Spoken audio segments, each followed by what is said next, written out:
right. What's going on, realm? Talk to me right quick. Let's make sure the levels is good. Mexican Zoidberg. Oh, my man from Twitch. All right, all right. Loco with the brain. Loco with the fofo. You know what I'm saying? Grand Risings. Def Mobile, what's up? Dizzy, what's going on? What's going on? Squirrely, I see you cheating. You cheating on him with that arc. That's cool. Go talk to your boy. That's Dizzy. What's going on? Let me know how the levels is, man. Let me know how the levels is. Nova Salir, the legend. Finish up that medium. I see you. You know what I'm saying? Talk to me right quick. Chat. Let's see what's going on. Attic says he's here. Thank you, Attic. Hustle and motivate my man. Always making sure I'm on point. Good to see you, brother. Hope everything is good with you. You know what I'm saying? DMV area, stand up. Selfish Gamer, what's up? Nova, I see you. So yeah, we're gonna get Gaz up in here in a few. Running a little slow myself, so try to get warmed up. It's Dizzy, that's not cheating. Let's pick the game up with more content. Listen, man, we're not gonna do this morning. Last time I checked your most games played on Xbox, your position was not higher than Destiny, sir. Not even close. Not even close. Make sure Vin Diesel drops the bag. Pixel Big G, what up? What's going on? Salute to Squirrely, salute to Dizzy, salute to the Arc fam. You know what I'm saying? Representing, getting the dinos on. All right, y'all. The king and everybody will be arriving soon. I'm gonna try to get woken up and speak to Attic and get Gas up in here and have some fun. So I'll see y'all in a bit.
Hear ye, man. Welcome to the show. If you would not mind, go ahead and find yourself a spot, get comfortable, grab a snack, do all that good stuff that we need to do, and we're about to get started. It's not important who I am. What's important is that you are pulling up to the Iron Lords podcast right now as we speak, and I guess I'm here to keep you entertained until it's time to get this show started. So, look. Y'all done messed up and turned me to an animal. And haters be swearing they real, but come to find out that they really mechanical. And yeah, I be eating these rappers, but that's all a part of me being a cannibal. And they say I'm better than money because you can bank on me being accountable. I know a million rappers that don't want to be on a song with me. That's understandable. I kill a beat and they want to compare me to Freddie and Jason. I'd rather be Hannibal. They be like, why use a video game? Just be original. Y'all too dramatical. I know it's random, but I am addicted to flipping the sample and making it flammable. This is that yoga, fire, flame. They think it's arson up in the apartment. They call it department and I get the blame. Still I be running, collecting them rings. You just a target when I'm in the range. I was the hardest to start regardless back when you was messaging people on AIM. Check my vocals. All on Twitter, but I'm anti-social. Love my city, but I'm still bi-coastal. Let's switch that up. What is you doing? What I want to do. Don't stop. No, that was dope. I'm just Keep that going. No, go ahead. Look, I guess you could say that I'm very spoiled. For them to be your dogs, they ain't very loyal. But I ain't gonna hold you, I ain't here to boil you. You ain't gotta say it, I'm embarrassed for you. Always been a nerd, never been a loser. Making Voltron with a gang of cougars. And I'm going places, better tell a Uber. Cause it's pretty hard to sleep on Freddy Krueger. Let's do that again.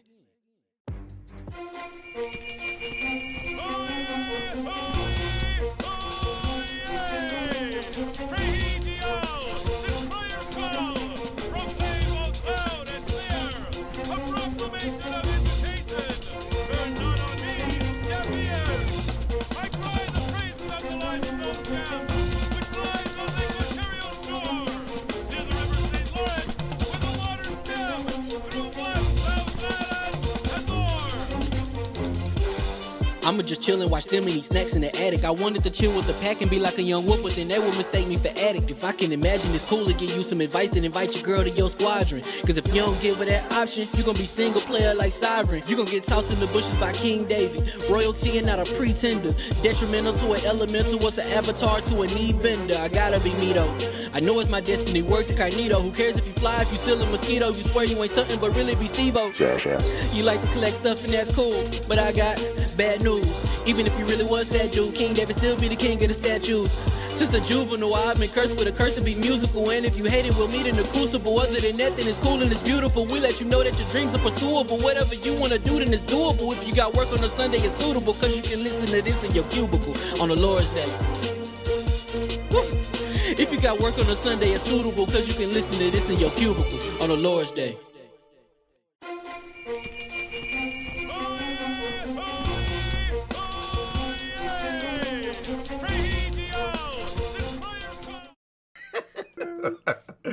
All right, and we are live. Hear ye. Welcome to the Iron Lords podcast and the LordsOfGaming.net, episode number 194. And it's another glorious Sunday. We're back at the round table on the Lord's Day. I'm very excited about our special guest, and we've got Microsoft's earnings call, the Medium impressions, and BleedingEdge shutdown to discuss, so we gonna get right into it. I want to introduce a Lord whose enthusiasm and passion for gaming truly resonates within a highly respectable multimedia platform. Whether it's hosting the who's who within our games industry or just having some fun with our fellow content creators.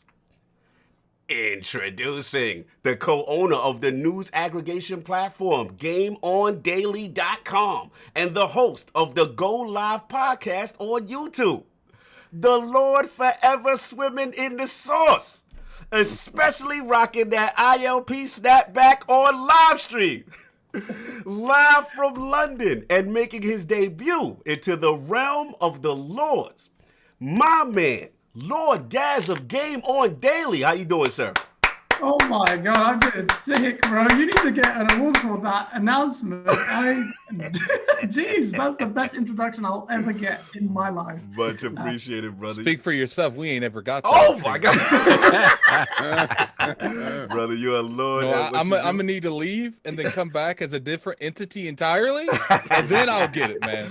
I'm gonna be addict with the C for that episode. You gotta say it in Spanish. Adicto. Adicto. No, I'm not Spanish. I ain't saying nothing. Lord Adicto. Gaz, what up, brother? How you doing, man? Oh man, I'm just an absolute honor to be here, man. Thank you so much for the invite. Yeah, man, I can't wait to get into the topics. You guys are sick. I love you guys.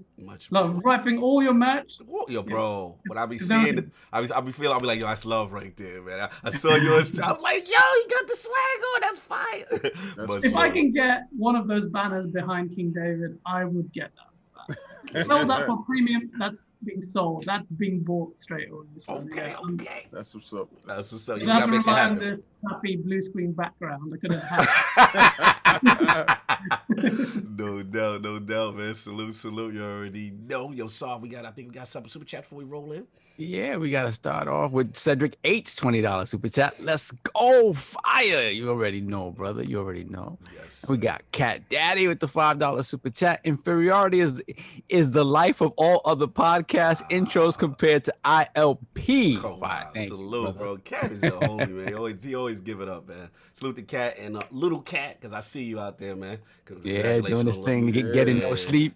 Getting no sleep. No sleep life. Yeah. Welcome to this. He just play a lot of single player games in bursts. That's what I noticed you do now. What's another one we got? We got Destiny. Yeah, Destiny's in the bushes for him. In the bushes, yeah. We got Michael, aka Bed-Stuy's Finest, with the $5 super chat. God morning, lords, and King of Almighty Xbox King David. What's good, man? God bless to you, and let's keep it Xbox on God and them. Oh, he ready. You guys know, get them bayonets up. Today's the day. This is why we get pissed. This is why we get dislikes before the show. Listen, I have nothing to do with these other 3 panel members, but I'm gonna tell you right now, Xbox stand up. Let's go. He ready. Yeah, we got Mexican Zoidberg with the $2 super chat. Ask him which Mass Effect is the best. Oh man, nah, let's ease into that. We ain't trying to get all the sauce early. That'll be a 2-hour podcast just on that. Yup, and me and Sav arguing with each other. Anyway, we all caught up, Sav? Yeah, we're good. And you already know we got the 4 horsemen of gaming. Those original lords of the realm here at the round table, even though Addict get mad at his intro. My co-host with the co-most, my brother from another mother, the difficult game conqueror, Lord definitely in his own world, and the howl of the young wolf. My man, Lord Addict, how we doing, sir?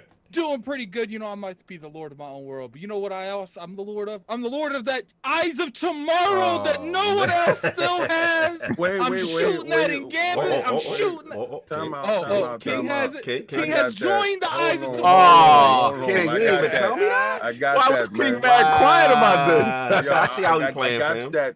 Well, we plan to do this to you anyway. Wow. we plan to come on stream. This was all planned. Wow. So y'all both pulled up with the new hotness. We did, because I mean, you raided with us how many times this week? This week, no, I have not raided. Exactly, mente. So there you go. There goes your Eyes of Tomorrow. You know what? It's like the lottery called. You got to be in it to win it. I missed 1 week and dudes is pulling up acting brand new. That's 3 shots at the title, baby. 3 shots. I hit it with my first shot. So little exotic ball was there waiting for you? I was in that raid. Shout out to Megatron, because Megatron here. We was in that raid. Addict know for I don't know how many hours at the boss. And Megatron, we definitely gonna I don't care what you doing, Megatron. Anytime you see me on, jump in my game, because we're gonna coach you up. I heard y'all gotta throw my man in the dojo. Like, what's going on? Boy, oh boy. Boy, oh boy. You ever see a dude where his form is off? His form is off. So everything wasn't right. You know what's crazy, King? I was using that Eyes of Tomorrow and Gambit XboxGamePass. That thing's terrible. It's a freaking terrible. Rockets about to get a bump. They had like 40 motes about to deliver it. I didn't even aim. I just went and then shot it. And then all I know is I died and I hear double. He's like, you killed them all, Guardian. Yeah, that joint is savagery. Listen, Addict, excuse me, saved me that day.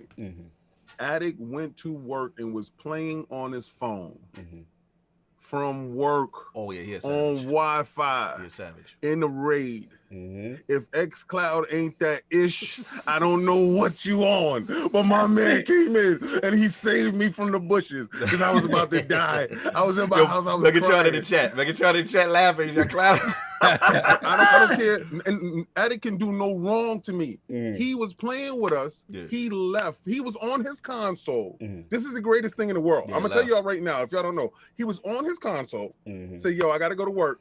We was like, dang, we're gonna lose Attic. Mhm. Attic went to work, got to his destination, Mhm. jumped in our chat on his phone, Yes. and said, let me get in there because some dude had to go. We had a quitter on our team. Shout out to Hawaiian. Ooh. Oh damn!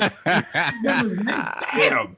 And then Attic saved the day. That's what's He is the shining knight. He's the white knight in shining armor. Oh, He's my man. Yeah, he talking too much about the eyes of tomorrow. But anyway, Addict, what else has been going on, sir? And you know, I've been shooting the Eyes of Tomorrow and Gambit. I've been shooting the Eyes of Tomorrow and the Strikes. What else have you been playing besides Destiny and shooting the eyes of tomorrow? I played a little bit of Medium, but obviously we'll get into that here momentarily. No doubt, no doubt. And of course, we have our most technical gaming lord, the solo gamer who lives for the single player selfish experience. And also, the Sostradamus, the Lord of Clarity and Lord Patreon of the Iron Bank. Maybe one more week away from the camera. My man, Lord Sovereign, how we doing, sir? That is correct. One more week away from the camera. I apologize to everybody, people asking in the chat. Don't have access to my primary setup right now or my console. So just one more week and I'll be back to normal. So The truth is, Sovereign has a apologies. zit on his nose. No, I It can't is be any. crazy. I cannot be on camera with anything less than Hey, pristine listen, man, condition. you messing up the female demographic. The numbers are down, and we need my mans to get back. We Numbers need are down. Rico Suave. We need this. No doubt. As soon We as he need get the face job done, he gonna be back. Yo. Yeah, I'll be back. I'll be back. Have you been playing, sir? Have you been playing? Actually, yes, I don't have access to my console, so I haven't played Hitman yet. But I do have my laptop, so I play the Medium on there. So I didn't get How was you Hitman. doing that, sir? It's called Game Pass. Sir. I don't know, a little service that you might know about. Wait, time out. I'm confused here. You were quarantined off with no access to your console, but you were still able to partake. This wondrous invention. That I was, sir. That I was. God, this is amazing. What is this? My laptop isn't banging like that, so I wasn't, ray tracing it up. But I was good though. But I you was good, good. though. I was You was good. good, He was good. I was good. No Yeah, doubt. yeah. So another Game Pass selection where you wouldn't believe it, King. Wow. Oh, Cyber Shadow. Yes. Old school 2D Yes, goodness yes. that has once again showed me that I am trash at these games. I'm horrible at these games. But Cyber Shadow in Game Pass right now. Fantastic 2D side scroller. It is difficult. Yes. In the vein of old school Ninja Gaiden. Yes. It's published by Yacht Club Games. I don't recall the actual developer. Shout out to I'm King gonna and throw them Macho. under the bus right Yeah. now. Yeah. Okay. Right now, they're gonna get thrown Hold on, under the bus we gonna do because I want to give a shout out to Kaibatsu, your brother, Yes. who was he knew about the game before we even got the packs. He Oh, yeah. set the interview to go do it. And I think me and you went to go do it, and then the following year Kaibatsu was there. Yep. But the developer didn't have any representation there. Nope. Yeah. The person that they had watching the booth to talk about the game was the most dismissive individual that I've ever encountered. I remember that. And I was like, I'm giving you a look. And she's like, yeah, well, we're not here for that. Blah, blah, blah, blah. I was like, wow, the game looks really good. And I said, you know what, we're gonna capture your footage. We're gonna do this without you. And shout out to the game actually is inside Game Pass and it looks really good. But Yes. it was horrible. I remember that. Yeah. Now if you remember when we went to Play NYC, they were there as well, and the reception was different. Yeah, the Yes, reception it was different. was. Shout out to Macho in the chat. He in the chat right now. He said he said I think that game. He said he got exposed at PAX because he kept dying. He quit the demo. Yeah, I mean this is like for Addict, for Kaibatsu, hardcore to hardcore. Dude, I got to the second level And I'm like, I'm good at these games, but I need more time. I'm not like savant at these games. That's adequate. So you're not good at these games. Okay. What precisely? Like, you got to be savant like at these games. Yo, look, man, unless I hear W's, it's L's. Nah. It is an L. Don't get me wrong. It's an L. I'll take the L gladly, but it's an L, no doubt. For sure. So I'm surprised you didn't get that hit, man. I want to talk to you about that. Yeah, I mean, I have it on my console already. I don't want to buy it again. So play it on the PC. So wait, you gotta buy it? Because it's not a Game Pass. Oh, yeah. Sorry. I'm done with you. Anyway, y'all was talking about purchasing. I was like, what? You got any super chats we missed before you go on? Yeah, hold on. So we got the Board Game Renegade with the $5 super chat. So many knees are gonna be scraped and dislocated after today's Xbox earnings topic. Also, Sea of Thieves Season 1 and Medium of Fire. Salute Game Pass. Salute for sure. Then we have the Living Flame with the $5 super chat. Good morning, Lords. The next generation has officially begun with the Medium because Demon Soul still doesn't count. Oh, wow. Phil is making back. Wow. Messy, they It don't count if you spitting verses over something that was already written. My God, we don't care about no old PlayStation 3 games. Throw it in the bushes. Squarely Dan with the $2 super chat. That bump on Sob's lips got some shit on his Yo. Don't be putting out people problems. That is not it. Thank you. Squirrel, you're dead wrong. Squirrel, you're dead wrong. You're dead wrong. You're dead wrong. My lips are just that big. That's all. I'm gonna need you to fix those things around the pictures. It's to a little bit of area above it, man. You gotta fix that. It's bothering me. Yes. Continue. Okay, continue. Then we got Anthony Boyd with the $5 super chat. Who out here with those TCL TVs? Throw them in the bushes. It's starting early today, King. Starting early, fam. They ready for the smoke. They knew what it was. Riled them up early on Thursday. No doubt. We all caught up with everything. Yeah, I believe so. No, hold on. There we go. Perfect Now everything's right. We got the perfect Shogun with the $5 super chat. I like my games like I like my steak. Medium. Hit that like button and don't forget about the one in the spiritual world. Okay. Yeah. Now we caught up. Yeah, we caught up. And of course, we have the Incredible Hulk of the earnings call, the excess gamer. The earnings call. Please say that's not his name. You know it's coming. They all waiting for this. The prophet of Xbox, king of the statues, who demands nothing less than that premium experience. It is the leader of the fraud alert movement. Ooh. Lord King, the beloved one. How are we doing, sir? Boy, you heard that music when I was coming in. Yes, sir. Yes, sir. Put your money where your mouth fat. I didn't take it.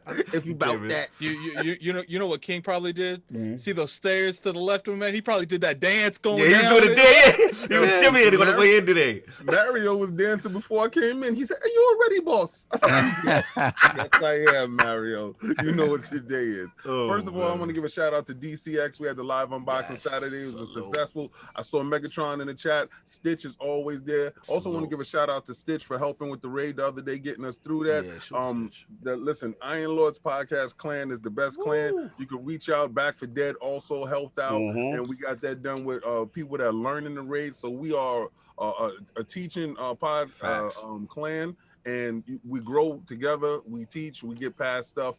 But I had a breakage yesterday in my statue joint. It's live unboxing. It's high risk, high reward, and also you can fail. So, but the replacement body is in the works, or it's as a cash compensation situation, and I go get it fixed from the statue doctor. No doubt. It is what it is. No doubt.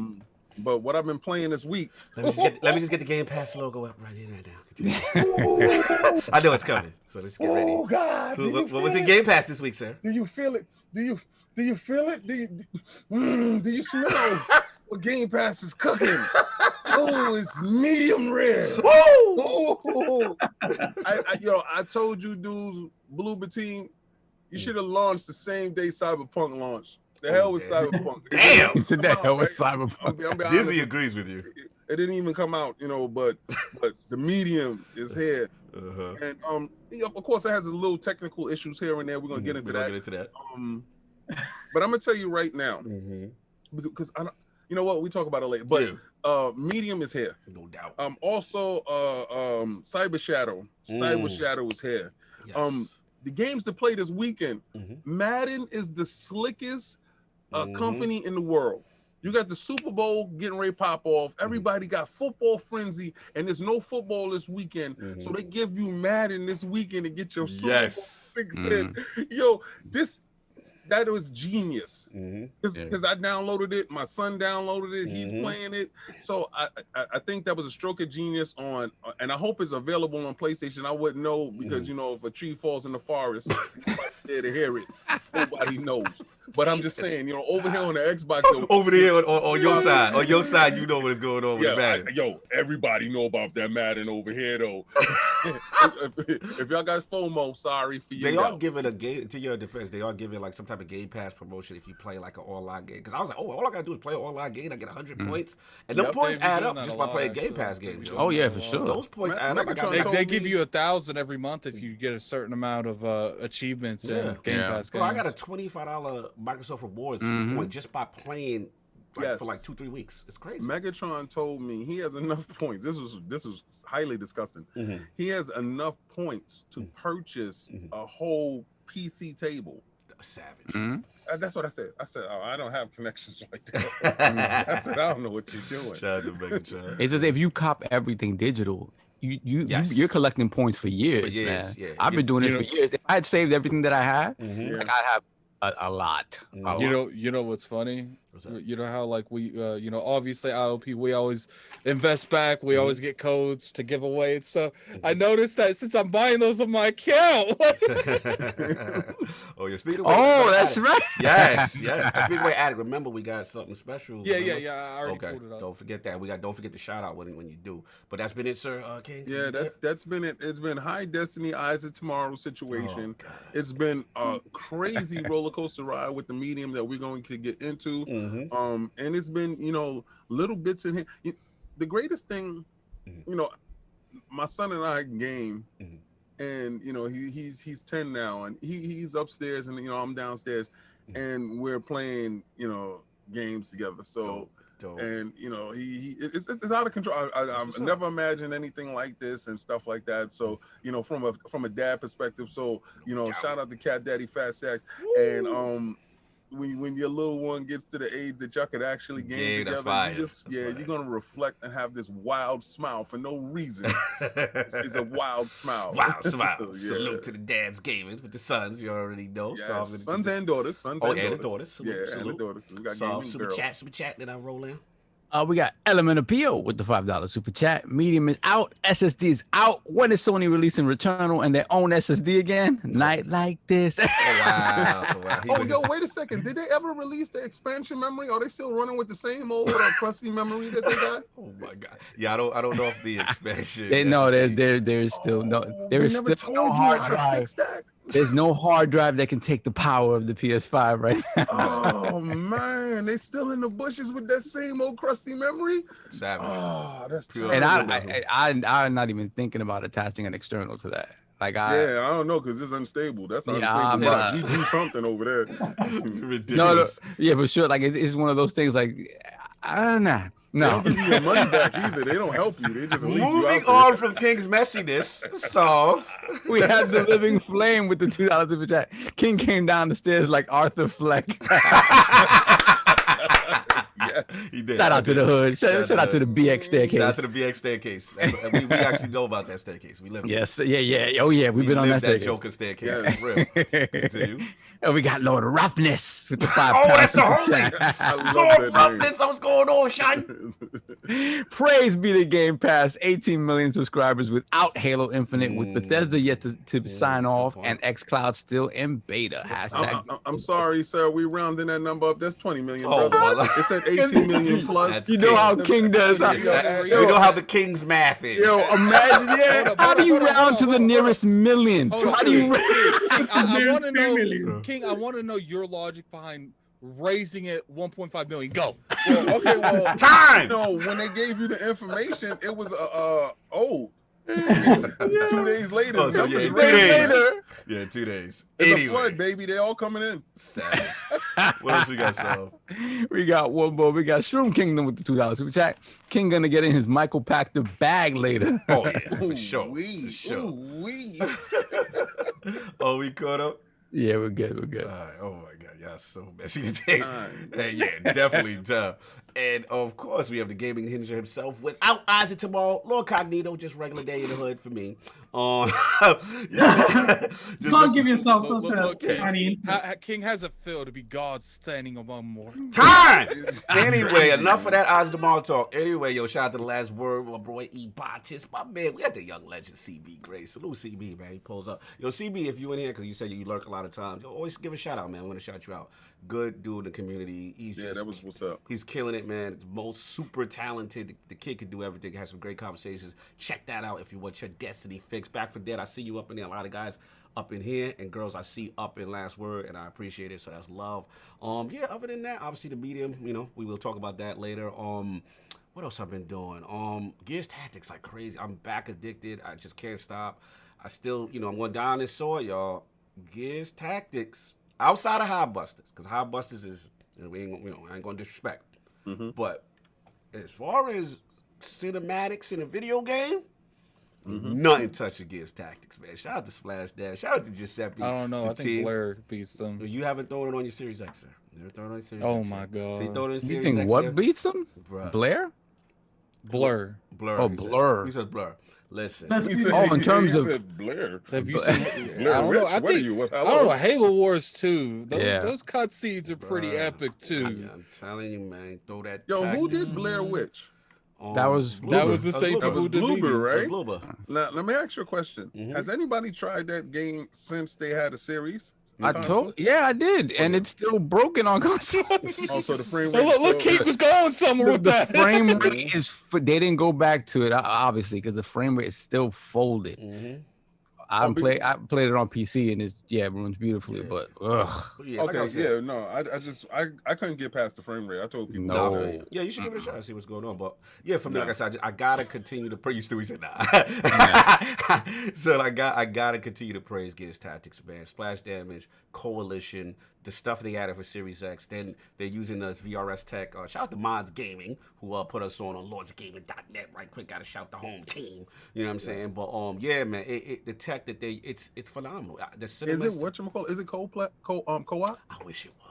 No, Oh Wasteland is. man, see Yeah, that's I the know. knock on it. That's the knock. But it's in game. It's in game pass. So Well, you know, I do partake. You do partake. I do partake. You I do do partake. partake. Okay, You know, cool, little cool. bite-sized bites. And last shout I want to give out to Kai Batsu and my man Midway Monster. They was rocking the Hive Busters, was getting it going. So that was fun, man. But yeah, I want, of course, Hitman 3 and Yakuza. Oh, my new thing is quick resume. So the quick resume rotation right now, like I said, Yakuza, Gears Tactics, Hitman. You know what I'm saying? Oh, Medium, we got problems, we got issues because you're not in quick resume, sir. Yes, mine is. Mine's in quick resume. Did y'all's quick resume? Well, okay. Well, check it out. I turned off quick resume because it's still not. It has folded my gaming a few times. I just turned it off. Well, okay. I don't know about them, Jason Ronald, but I got the good Xbox. So, Jason, I was really gonna praise them right there because what happened yesterday is they were getting the raid team ready, and I had the headset on, so I mute them, right? Because I'm playing the medium, and then they had the raid team ready, and they sent the invite out, and I jumped out, did my destiny, and then after that was finished, jumped out from them and quick resume exactly where I was doing exactly what I was doing. Quick so resume is amazing. It works for me. I love It's a game changer. I'm getting stuff done. Anyway, enough about that. A lot of show going on. So now that we've got into what the Lords have been playing, we got to focus on the man of the hour here. Lord Gaz, his video game system history, his journey into content creation, of course, what led him to becoming the co-founder with Lord Asa of the outstanding news aggregate GameOnly.com. So, Lord Gaz, let's start from the very beginning. What were some of the first video game systems you had? What got you into gaming? Yeah, the first ever console I had was, I think we called it the Sega Mega Drive. I think you had the Genesis. Yeah, that was it. Mortal Kombat 1 was my first ever game that I purchased. Yeah, so yeah, that was a good start to it, to journey. But it was like a 3-in-1 kind of game. So it had something called Sunset Riders. I don't know if anyone remembers that. Oh yeah, for remember sure. that. Sunset of Riders. course. That was sick, and some aliens game. But yeah, it was Mortal Kombat was my first ever game, and I've always loved that. Maybe I'm just biased because of growing up with Mortal Kombat. But yeah, that was it. As soon as I laid eyes on the console, I was Will me in chat is putting me off because, oh God, it's Gaz, I'm out. yeah. Wilby's like, Wilby is thinking, they're like, oh, it's Gaz, we out of here. Dodge told me that I gotta keep you on your best behavior. So a lot of the chat. But wait a minute, so not to throw your age, like you got Mortal Kombat, there was no resistance from the family. Like that was a big deal. Remember that was the ratings thing. It was the Genesis one had blood in it. Like there was you was able to pick that up, no problem. Moms and pops was letting this rock. Man, my parents are Asian, so if it's anything sexual, that's not allowed. But any kind of violence, it's okay. At the age of 4, they let him play with knives. So they I love that. He said, yo, the violence is in. He was good. He was good. He said, they can't be naked, but as long as they got guns, it's what's up. So that was before they saw Melina, though. Then the things changed. Yeah, right. Wait a minute. Hold on. There's too much crossover here. Like she's showing too much stuff. Turn it off. Anything else other than the Mortal Kombat on the Genesis? Any other standouts for you on that Genesis era, that glorious Sega Mega Drive? Man, it's funny because it goes to show the shortcomings in my intellectual capacity. Because I remember being involved in console wars before my balls had actually dropped. So it all started with my neighbor having a Nintendo that I didn't have. So he had the Super Nintendo and I had the Mega Drive, and I just turned into a full Sonic fanboy. So Sonic and Mario was this massive thing. So I'll always say I lost the biggest fanboy war because you know what happened to Sonic compared to what happened to Mario. Yo, that's great. That's funny you said that, man, because it was the Genesis, the NES, Genesis, Super NES. That was contentious for its time, right? It was crazy. Now the question I got for you, because I'm assuming that was also used in the UK at that time, was that for us, we had there was a whole marketing behind it. It was like, Genesis does, you can't do this on Nintendo. It was a whole thing. Now, because it was Mega Drive over there, did they do any type of marketing poking for that Nintendo the way they did in the States? Me, no. So when I didn't actually live in the UK, I was actually born in Pakistan. So I was brought up there. So if you get adverts for games, you're just praying for electricity. Bro. We didn't have no advertising campaigns, man. It was just, even my first ever game that I bought, typical in Pakistan, is 3-in-1. I'm pretty sure that was like a hacked ROM version of Mega Drive. So, you know, growing up there, you thought that is called a poly station. I don't think that's the right. Yo, that had the Poly Station 3. I remember that. So wait, hold on. They got my bands. So it was that hard to get stuff. To get stuff. But guys, I was gonna say the same thing you're gonna say. No, it's the thing. The difficulty in getting those things. A lot of those aftermarket, essentially bootleg consoles, really gained traction in a lot of countries where it was very difficult to get the primary consoles, or they actually weren't selling them legally, and importing them would be crazy. Like if you look at the Brazilian market is flooded with all of these type of consoles, in addition to, you know, like 2-3 old generation consoles, because it's just the price of getting it over there and buying it over there is so high that people are usually behind two generations. It actually sucks. You know, it's really crazy. Does. You know, because there's a whole black market thing. But to his point where he had the cartridges that had like 101, you know, and stuff like that. It started taking off here because over there where you were it was super successful. You know, so in markets like China and you know, Europe and stuff like that, and Arab nations, those cartridges that had all those games on it was a way for gaming to exist in these little markets where they couldn't sell, you know, 2 or 3, you know, games or whatever. So you get that one cartridge for whatever the price was, and you actually partake. Some of the games didn't work, but some of them games did work. And I mean, it's shout out to you for saying, you know, for even being real enough. You've been real about it, yeah. Electricity. He said we wasn't even worried about, you know, the marketing deal. We was worried about that. Who got that generator popping? Plug that. Fact. No, it was the generator, man. That thing was the lifesaver. If you had a generator, you were rich. We didn't have a generator, man. So I would go down to so I was forced to go to my friend's house who had a generator, and he had a bloody Nintendo. Did you ever bring your console with you to his house? We lived right next to each other. Oh, you're right so there. Okay. We're just walking. He was, funnily enough, he was American. This was before pre-9/11. We weren't seen as people who spontaneously combust all the time. So there was a massive difference. expat community there. So there were Americans. We were chilling all the time. Dope. So yeah, it was really cool. Very different time, and it was really cool. And that's when forced electricity outages forced me to go play Nintendo. And then realized maybe he's got a point there. He's sitting there, he caught the blackout. He was like, I'm going to Thomas' house. Yo, Tom. Bro, How's that Mario? First of all, salute the guys, man. He actually educating us, man. A lot of realness. You know, I never heard stories from Pakistan, and just hearing how people were doing these things to game and to get to their passion. It's crazy because you think about our situations growing up, right? And we were lucky that, I mean, we didn't grow up rich, poor. We were kind of in the middle, right? And speak for yourself. I was dead. All right, I mean, like I said, there was a range of situations. No, but see, I understand what you're saying. It's like, you know, I get it. I get it. And if you think about it, like, in comparison to what a lot of people's situations are in different parts of the world, even in where you live, like, we had it good. And sometimes you think about this stuff and you talk about this stuff, and it really is first world problems. Facts. Because I remember we had Madz on. I remember Madz was telling the story how in Poland, how it was stuff. Yeah, salute the guys, man. He had to go to the hitman. To go to the little shiesty spot. You know what I'm saying? The mafia spot to go to play the arcade game. We like this little kid. Let's give him that Xbox. But first, he must complete this mission. Yo, you stupid.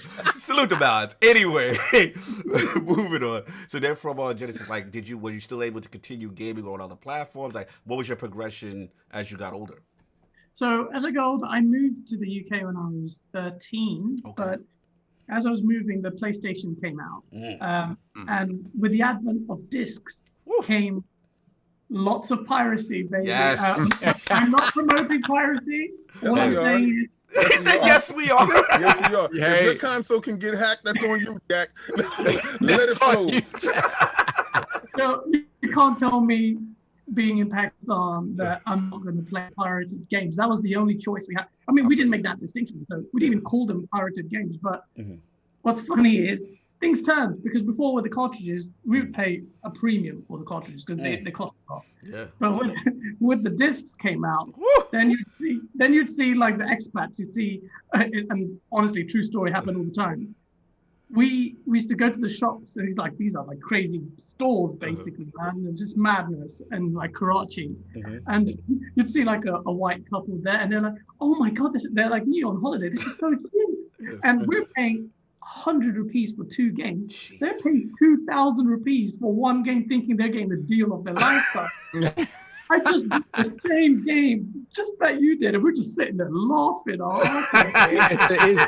Is that tourist tax? You know that. And their eyes lit up. They were like, "Oh, I remember this German couple there." And they were like, "Oh yeah, let's go buy." And they were dashing out money, and the guy, the shopkeeper, just looked at me. And, "Oh, we're getting money today."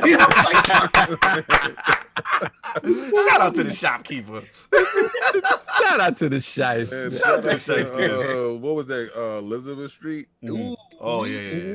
Man, we had our shopkeepers those too. are the spots. There you go. Real quick, so before we guys just get those super chats before you guys continue. Okay, cool. Give me 1 second. We have Viper XT with the $5 super chat. I don't usually like these Beyond Two Souls heavy rain type games, but the medium is hitting every note for me over halfway in and loving it so far.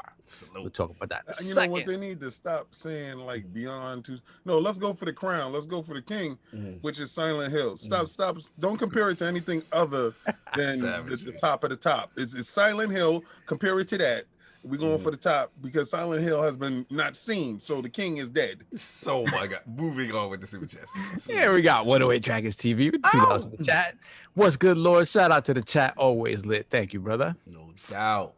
Salute 108. We have Gaming Times Patrick with the $5 super chat. Excited for the show. Tell King leave my floor TV alone. My one from the back is coming next week. See, that's what I'm talking about. So he's upgrading. He's upgrading. Yeah, see, regardless to what, you realize your error in your ways.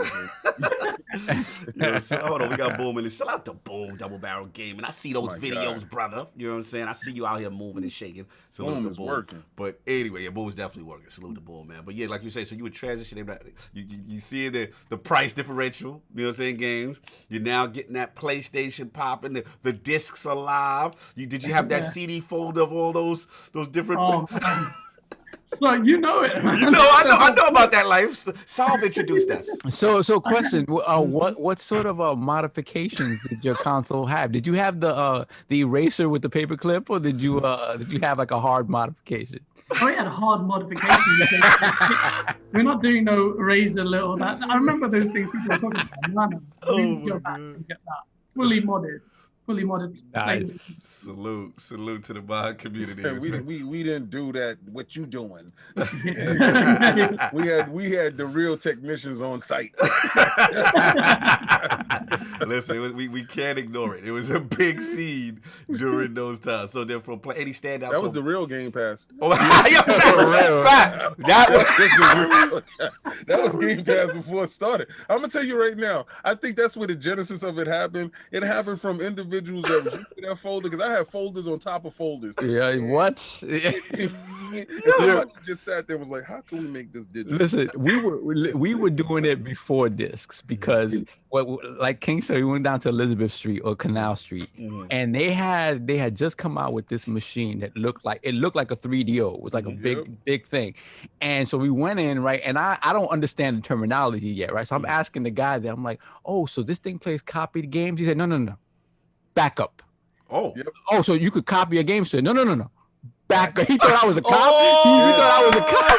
You thought he was 5-0? Yeah, Sovereign always looked like 21 Jump Street. He had the fraud alert on car. He said, no, we don't do that here. We don't do that. No, we don't say that. He's like, if you own the game, you can back it up. That's right. Shout out to the mod community. It was like secret agents. You had to talk air quotes mod community. Yeah. Just make you sure had to talk in codes, brother. He had to make sure you wasn't wired. He was ready to kick me out of the store because I wasn't getting it, and King was looking at me like, "Yo, you have to use the terminology, man." Yeah. But what's funny is when he realized that, oh, he's with the black guy. Okay, they don't have 21 Jump Street with black people. 21 Jump Street. I'm done with you. Anyway. Hey, moving on. But yeah, man, salute. It was definitely a big time scene what's going on with the place. Yo, Attic is going crazy. Attic is going crazy. I don't know what he doing, but he's doing bad things to you. Yeah, he out of control. Anyway, so like I said, so any standouts during the PlayStation era, like any standouts do you remember from those games? Yeah, man. I think that was probably my favorite generation because of the sheer volume of games I could play, which is why I'm excited for Game Pass, because then it kind of breaks that barrier down again. It really does. Because games are expensive, man. We can't afford. Yeah, $70. That's nuts. Absolutely, man. Tremendous. No, I'm sorry. Continue. No, sorry. So PlayStation there was a myriad of games. Then things changed because for some reason games were available in Pakistan that weren't available elsewhere. Really? So yeah. Oh wow. Yeah, so it's pretty crazy. Can you remember? Yeah, I was about to say, any standouts? Anything you remember from Pakistan that they had that wasn't available when you were in UK? Yeah, a very, very good question. And I remember, so then I moved obviously to the UK, right?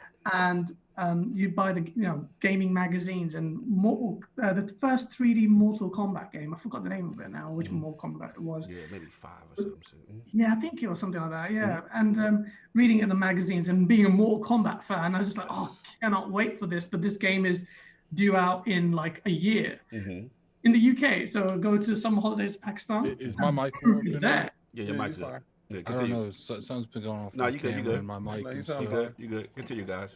Yeah, does it sound okay? Yeah, no, you're good. You're fine. You're fine. Yeah, fine. All right. So yeah, so I went back and I got to play a game that wasn't officially released. To this day, I don't know why Pakistan had the game before anyone else. But we had it. Yeah, so that was amazing. And there were a myriad of games. Let me back up. That was a Mortal Kombat game? Yeah, Mortal Kombat on PlayStation 1, the first 3D game. I think was that the one with the weapons? I think so. I think, but that was Annihilation or something. Someone in chat can probably Google this.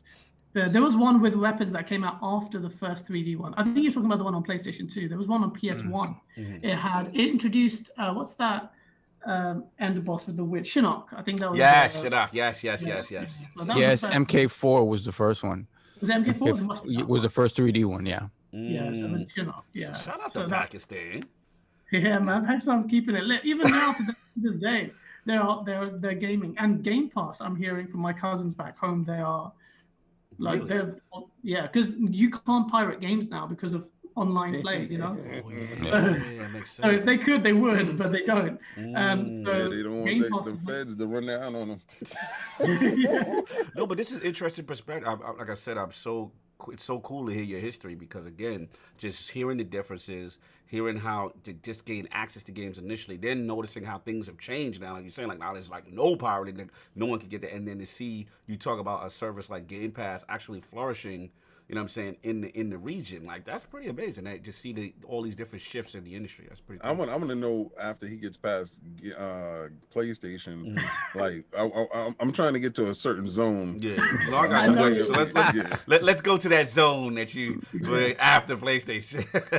Yeah, it's a good zone because that was a pivotal change. So I just bought the PlayStation 3, PlayStation 2, yeah, PlayStation 2, and just bought it and.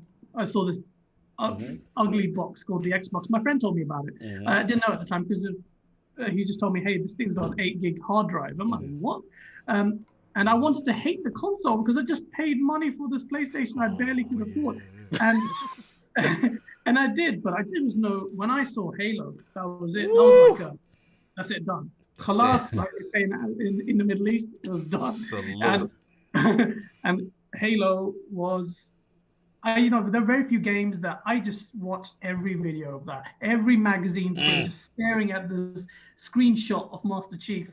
But imagine all that hype, ridiculous, gargantuan level of hype, and then having the game finally playing it and actually exceeding your expectations. Yes. Very rarely, I can't think of an example of that game. Brother. Yeah, transformative, but you nailed it. I think that's literally how it got. Okay, so we're in the zone where I like pause. So yeah, Xbox, boom. So he brought his PlayStation and he saw the Xbox and was like, I want to hate on it, but damn, it's good, and I need to follow up on it. So did you achieved the Xbox? Did you get an Xbox? Yeah, so I got an Xbox straight away. I had to borrow my friend's Xbox. Right. And then I was just like, Dad, you need to buy me the Xbox because this is just on another level. My dad's like, I just bought you this other stupid thing. He said, sell it. I don't care. Exactly. So, all right. So we're into that part and you're in the zone with Halo because I'm pretty sure that you got Halo with it because that was your number one game at that time. How did you play Halo 1? Did you get Halo 2 when it came? Oh, did I get Halo 2? Come on. No, I mean, okay, so the reason why I'm asking is because there's a space that I'm trying to get to because I want to know how did you interact with your friends with the Halo? How did the Halo franchise change with you and your friends? Because, you was able to put multiple controllers in and, and play stuff. So I just want to know what was your experience with that multiplayer aspect of it? Yes, good question. LAN was just nice. Life. Here we go. It was amazing. I love online gaming. We'll never touch that. Maybe the nostalgic feeling of all of us in that room with TVs playing LAN. It was so amazing playing Wizard, playing Blood Gods. It just Blood Gods. Yeah, it's sick. It was so sick. Yeah, playing together. Xbox made it multiplayer gaming fun again. And then took it beyond borders with the online play. I was I was kind of bordering between PC because I loved online gaming. Right. Console then made it more accessible where it wasn't for me. Even on PCs, they're expensive to this day. So it was mad. Then it was a game changer. Halo 2 took it to a whole different level. Oh yeah, I remember that. There was no looking back. There was no competition in that field for a decade almost after that. And it was no looking back. Like you were there, and it's over. Yeah, it was done. I mean, so I was primarily Xbox. I still consider myself someone who prefers the Xbox platform more because of the games and the experiences that are available on that platform. I'm more multiplayer centric, so I like my multiplayer games more. I'm more competitive online. I'm all about playing with my friends, having a community. Xbox is designed that way, from the content creators to the wider community to the gamers. So it's just like a natural home. Obviously, with GameOnDaily, I've got day one PS5, all consoles. But it's Xbox all the way for me because of the experience that are there. So, and I think a lot of the fanboy, dissension, they don't take into account their tastes. So it's fed into people making fun of single player games, where Xbox players will say, "Yo, one and done games." Right, that's true. You're right. You're right. It's two different mentalities. Yes. But I think that's one of the key reasons that Microsoft kind of went downhill this generation, because I do feel like they lost what made their platform, and instead of trying to develop another Rainbow Six Siege, something that would capture the audience, something that would really drive forward, they tried to chase what like the minority on Twitter wants, and I feel like they spent. I mean, look at how many IPs they made this generation. They're all single player games. They didn't really try multiplayer this generation besides Halo, Gears, and Forza. And the only one I could really think of that I felt like they had something was Titanfall, and they let that slip through their hands. So not for you. I mean, I will say this, though, it might be slightly controversial, but I think it's much harder to make a compelling and multiplayer game than a single player game. And that might be very controversial, but a linear story-based single player game versus a compelling multiplayer game in an arena that is so saturated. That's really hard. It's really hard. I can't see when 343 managed to do the multiplayer right with Halo 5, I breathe a sigh of relief. Like, okay, the studio is competent because they did something that's really hard. Whereas with Halo 4, I was worried because they did a good single player. Good point.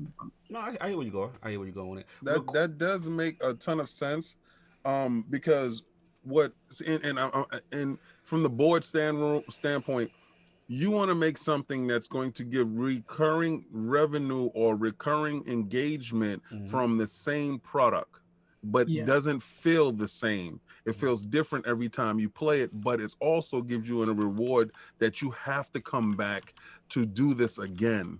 And I think that's true when what you're saying. Like, it's harder to make a multiplayer game that is compelling to keep you fixated on it, opposed to a single player game, story-driven narrative, because you actually control the individual there. You really don't have any real control in the multiplayer space. It's all about the content that's there and how the individuals interact with said content. That makes it compelling. So you're right. No, I feel it's definitely some points to be made there. I mean, and what I like what you said was in reference to why you like the Xbox ecosystem, because a lot of people ask, like, yo, I don't understand, like, why you don't like, not that we don't like Sony, but what gravitates us towards. Well, we like security. Oh my God! I mean, seriously, I like my credit card to be there, and I don't have to worry about somebody driving down the block in a Ferrari. I mean, honestly, seriously. And a lot of guys is laughing. Oh, King, they couldn't buy Ferrari off of your joint. Well, this is not true, sir. Cars have been purchased with people on their PlayStation accounts, and you can go check that out. But it's a terrible thing when you don't feel safe in the environment that you want to feel safe in. So I understand feeling safe works for me. This is why I love Xbox. I feel safe. You feel safe. Thank you for your clarity. And, people just can't follow you out of the blue. They can't message you. They got a request.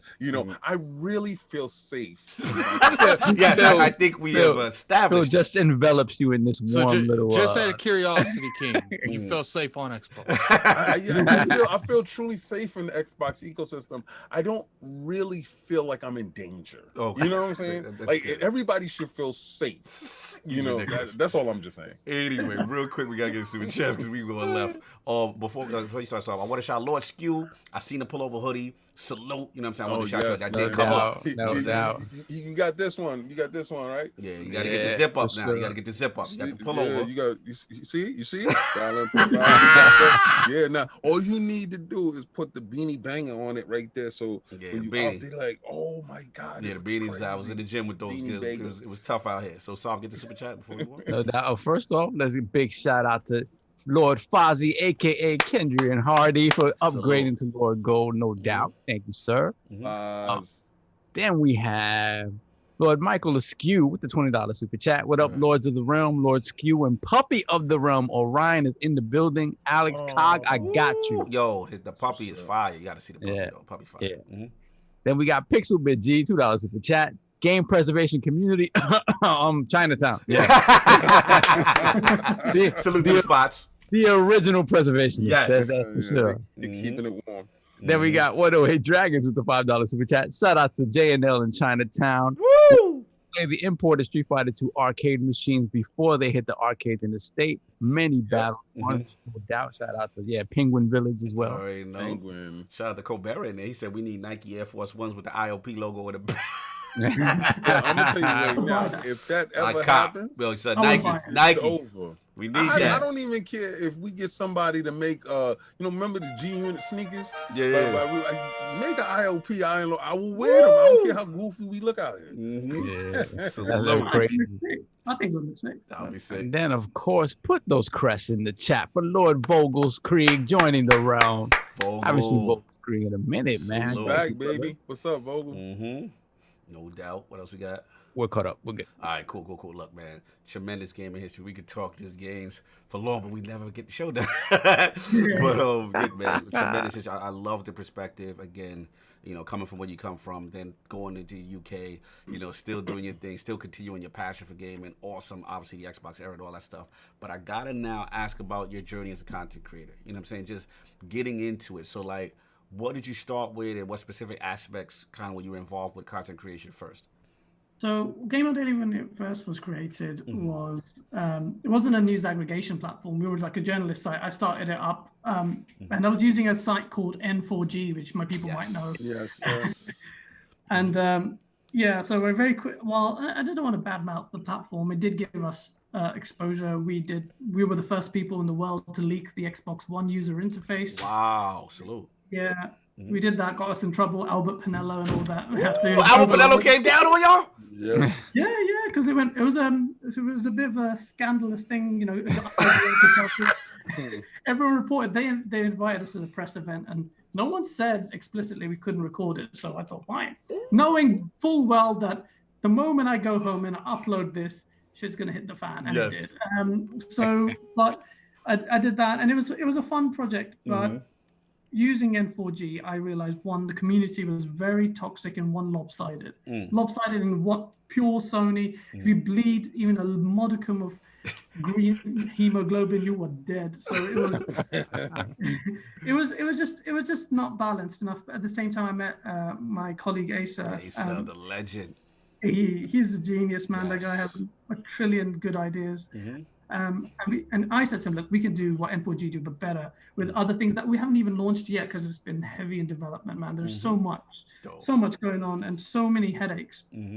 But that's the whole. I mean, GameOnDaily's morphed to something else now. We want it to be what we're aiming for. GameOnDaily to be is the database. Everyone goes there. The communities are there. Your streaming is aggregated there. Your gaming content is there. Your communities and news that you like. It's catered to you. So we've got systems in place. So you form your circle. Soon we'll have Twitter integration. So if your Twitter people come over, that's your circle of friends, your followers, you're seeing the content you want to see. Nice. So that's what we're aiming for. But I found recently, I'll be honest with you, man, we launched YouTube summer of 2020, and we were trying to reach out to all different communities, PlayStation, Xbox, Nintendo. Xbox community is amazing. I'm not just saying that because I have a preference for it, because look at the Iron Lords, look at all the myriad of communities. You've got Mav in chat, you've got so many, you got Seasoned Gaming, you've got so many. I can rip, RDX, Dealer, and Colt. Salute. Those guys will call me, help me out so much. Those guys are legit. And we tried to find one community like that on PlayStation, we couldn't find it. So, and maybe it's out there, but there's a marked difference between the two communities. But I want to create what GameOnDaily is designed to do is create a positive place. It's positive, focus on positivity. Yeah, people want to fire shots. I'm like that. I love firing shots at times. You know me, Cog. You were on my show. The sauce. I know. I want to fire shots, but you want to create a community for people. So if you like firing shots, you want to have chill, with your friends. You have a safe space there. You have your, that's what we want to do. Trying to do that and achieving it are two different things is very hard. It's an uphill struggle, but we're getting there. And I'm glad people like the platform. So no, it's cool. You know what I'm saying? And like I said, it's a very unique thing. And what I like about what you guys are doing, besides the news aggregation aspect, you guys are even hitting almost like the tech analysis. I see Nate doing that almost like from a digital foundry standpoint. You got the TLDR that you're also, rating online games, your experiences. I see you had that Apex up in there. You know what I'm saying? You had all the Battle Royale games going at it. I'm glad you watched it. Only like 200 people did. You mad at no, bro, I'm still mad at my Platinum Games interviewing. I'm like, damn, this was a lot of work. No one showed no love for this. You know what I'm saying? But trust me, people do appreciate. And look, I hear what you're saying in reference to the communities. Don't give up on the other platforms as far as Nintendo and Sony, because I know what you mean. And like people, even though yes, we do have a preference for Xbox, a lot of us here, but at the same time, it's like because the communities are so outspoken, they're so giving, right? And it's a little easier, right, to get, even from an executive standpoint, right? It's a little easier to get a hold of people, industry people, and stuff like that. But I want to shout out. They also, you got some positive PlayStation creators. You want to shout them out. Shout out to Kind of Funny Guys. Shout out to Mr. Bad Bit and those guys. You know what I'm saying? Oh, I haven't had him. He's amazing. Have you had Bad Bit on? Yeah, a couple of times actually. Yeah, Big Cloud. There's a couple out there, man. So definitely, still don't give up. We still plugging for Sony over here too. You know what I'm saying? We got love. No, we ain't. King's not, but Cog. And we ain't. This is why we get the dislikes. He said he spoke for all of us. He spoke for all of us right now. He spoke for him. I'm gonna tell you right now. Blood in the snow. No, that's all I'm looking for. Time! The death of Sega will be avenged. The death of Sega will be avenged. Blood is on our hands, so we're gonna make sure we muddy the snow. King, but the death of Sega was their fault, though. Yeah, but you know what? So is not. Sony made it happen, though. Yeah. Check it out, right? So is not dropping SSD that can actually fit in a console. When you get on your high horse and your situation starts to become precarious because you're the king and you're looking down on everyone as they're peasants and you don't have to answer to them. Like, what are you talking about games? You get games when we give it to you. Yeah, play this game that we had in the bushes for a while. Enjoy, peasants, enjoy. Right? So I don't care what any Sony dude says. Oh, you can't be rooting for the downfall. I am. I want you to become a developer, and I want your games on my platform. The opinions of Lord King do not reflect the entire panel of Iron Lord's podcast. It reflects the profit of Xboxes. Anyway, like I was saying, don't be afraid to reach out to the Sony community. You know what I'm saying? There are some content creators and there are some executives that are actually positive and are definitely promoting the brand the correct way. Moving on. Can we do something real quick? Yes. Like I'm tired of this perspective that and this narrative people try to roll that people who try to stay in the positive light is just people who won't for some reason people assume that if you try to be a more positive podcast that all you do is never talk about the negative. Like that's not true. Like when we talk about a positive podcast, we talk about a podcast that still criticizes, but they do it respectfully. They don't sit there and clown on the same subject for 30 minutes and then move on and then end up back to the same subject that they just clowned on for 30 minutes. Like we will call companies out. We've called Microsoft out.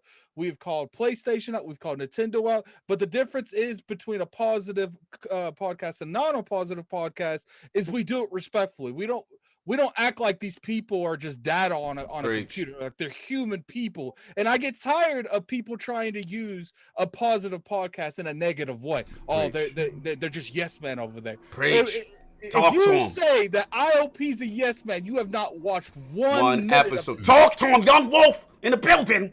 Talk to him. Let's go. That's what I'm talking about. And they don't agree with anything I say.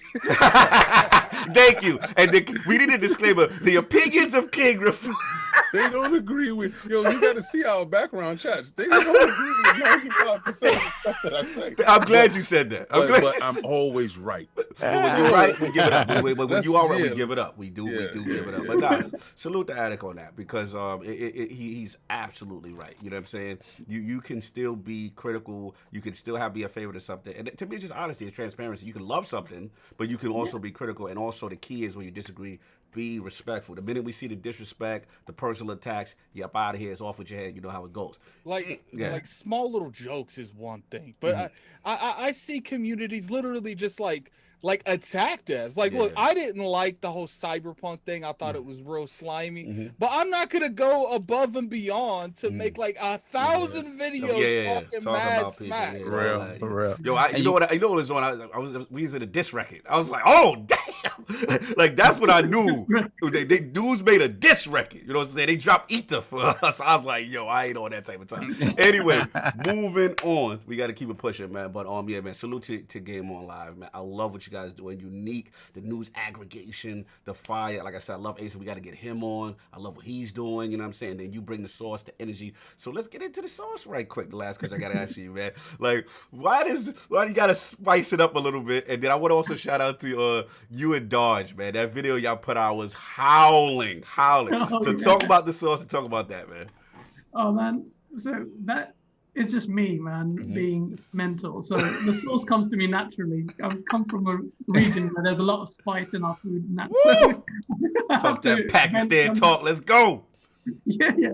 We got some ridiculous things in the work. So when people look at Asa, they will look at me. They're like, how the hell do you two? Yeah, I was about to ask. You guys are it's so funny. I'm glad you said it. Because I'm like, you guys are so different personality. Like, you're the spicy one. He's very, very, very cool, very technical, very analytical. You know what I'm saying? Very chill, quiet. And you're the one on the front street. You're like, So, like, it's funny you said that. Continue. I think it's an amazing dynamic.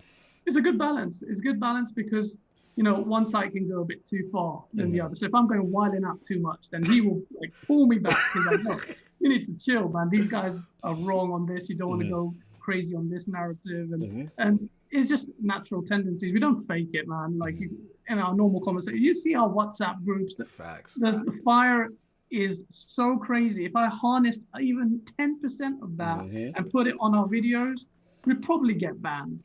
So it's just a lot of it's a great dynamic. You can't make it up. It just happens. The forces work to create that Xbox video where we were destroying it to that classic Office Space scene. That was a lot of fun. That was an idea I had for a while. We've got loads of things to do like that. Only problem is COVID-19 is really throwing it down. Dude, salute. I'm sorry. I'm glad you guys love. I love you guys like the stuff. You guys understand it because you guys have the same energy, if not more. So I'm speaking to brothers here because you guys embody that energy. Who wants to watch a bunch of, like, Dealer calls me and he says, no one wants to watch a bunch of boring people to, like, snore about games. So just bring in the fire like you do in our party chats. I'm like, that's not a problem. Absolutely. But because one thing about it is you're being you, you're having fun. At the end of the day, you're having fun. You know what I'm saying? And you're still being respectful. You're still doing this stuff. But it's a unique mix, man. And we got to salute. I love what you guys are doing. It was a pleasure. I was dope when you had me on, man. I had a ball.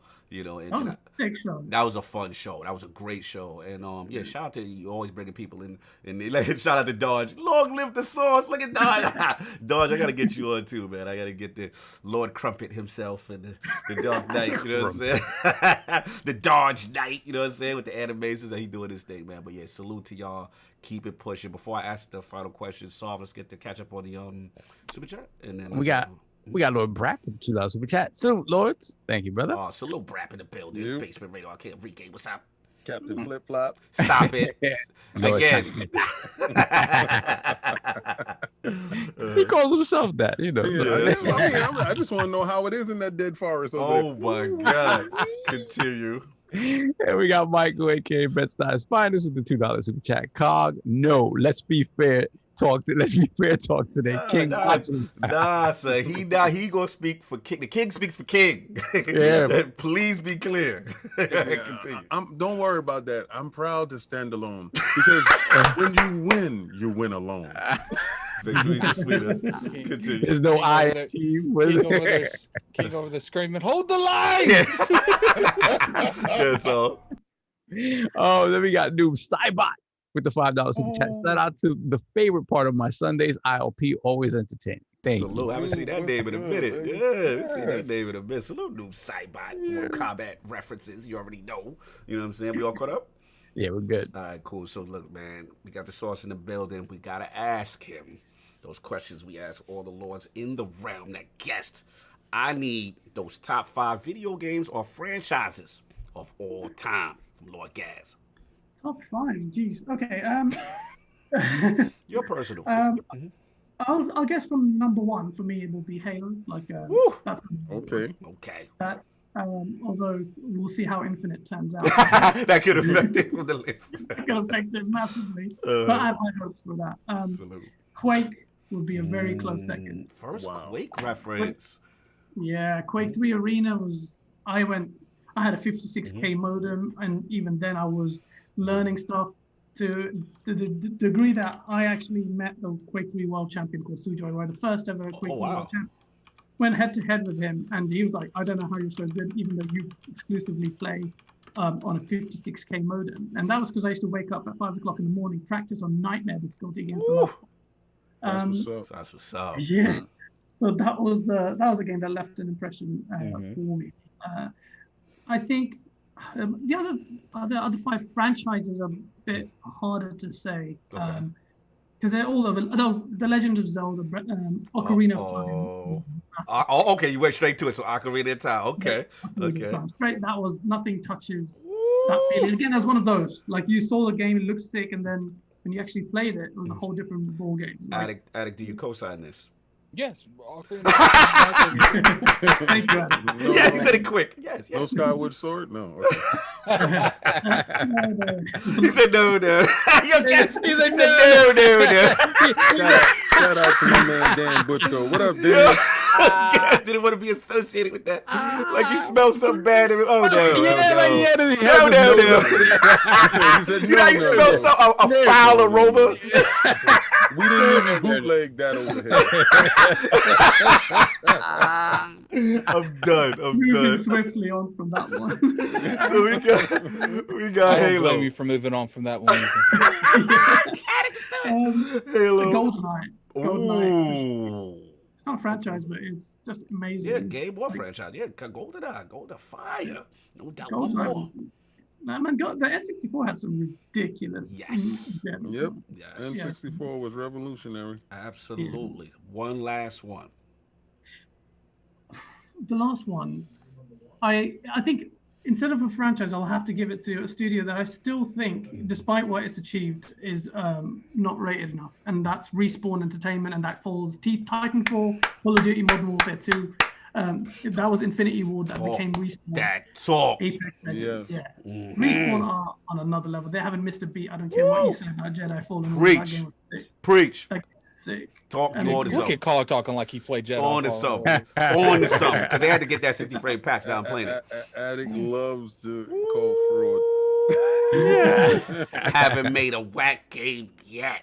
No, Yes. it's definitely true. I would honestly say that, you know, they're the top 5 of the best devs this generation. Yep. Living Flame says, now I'm And in love with might gas. they might not necessarily have made the better games, but they haven't made a miss, and I think that means more than anything. Exactly. Salute. That's a tremendous 5. And last one, man. This is I'm very curious to see where you go with this one. You can only pick one. Favorite console of all time.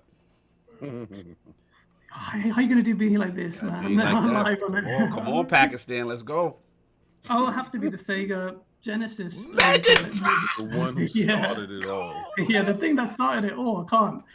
I'm sure there's not many Sony fanboys, Sega fanboys out there. They're probably Xbox fanboys now because of what happened with Dreamcast. Because we want revenge. King is still holding the Sega flag high. That's right. We're out here for blood. I mean, so do I. I just don't blame Sony as much. Yeah, I just don't blame Sony for this one. I do. The PlayStation 1 is a close one, and so is the original Xbox. So, you know, PlayStation 1 was magical, but Sega, Mega Drive, or Genesis. Beautiful. Yeah, what an era. What an era, man. Tremendous history.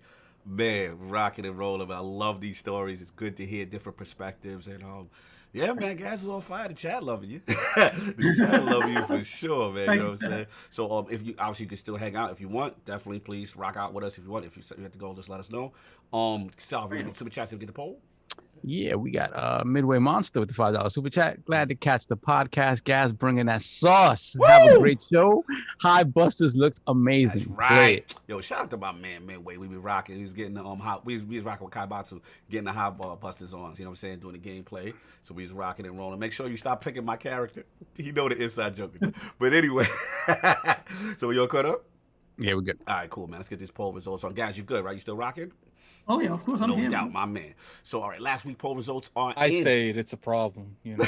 I give the same option. You know, I understand we're running long. If you have to take off for something, but yours is mad you're pushing rude. people out. But you mad rude with yours. Okay. You be like, oh, so you get ready to leave, right? Oh, okay.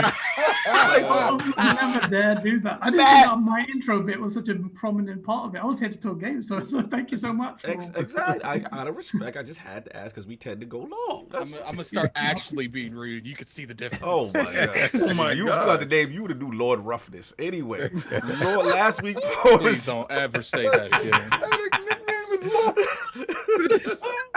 Last week's poll results are in, and the people have spoken. To the question, when Microsoft's quick reversal on their recent Xbox Live Gold price increase and stance on free-to-play games, do you think it's wrong to now shower praise on Microsoft for correcting this mistake?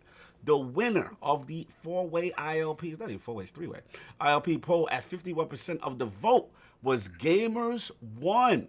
Companies rarely reverse course that quickly. Coming in at second It's place. not even quickly. They rarely do it at all. At all. Like, Yeah, you're right. You're right. Coming in at second place at 32% of the vote was I don't care. But when y'all gonna rally against these $70 games though?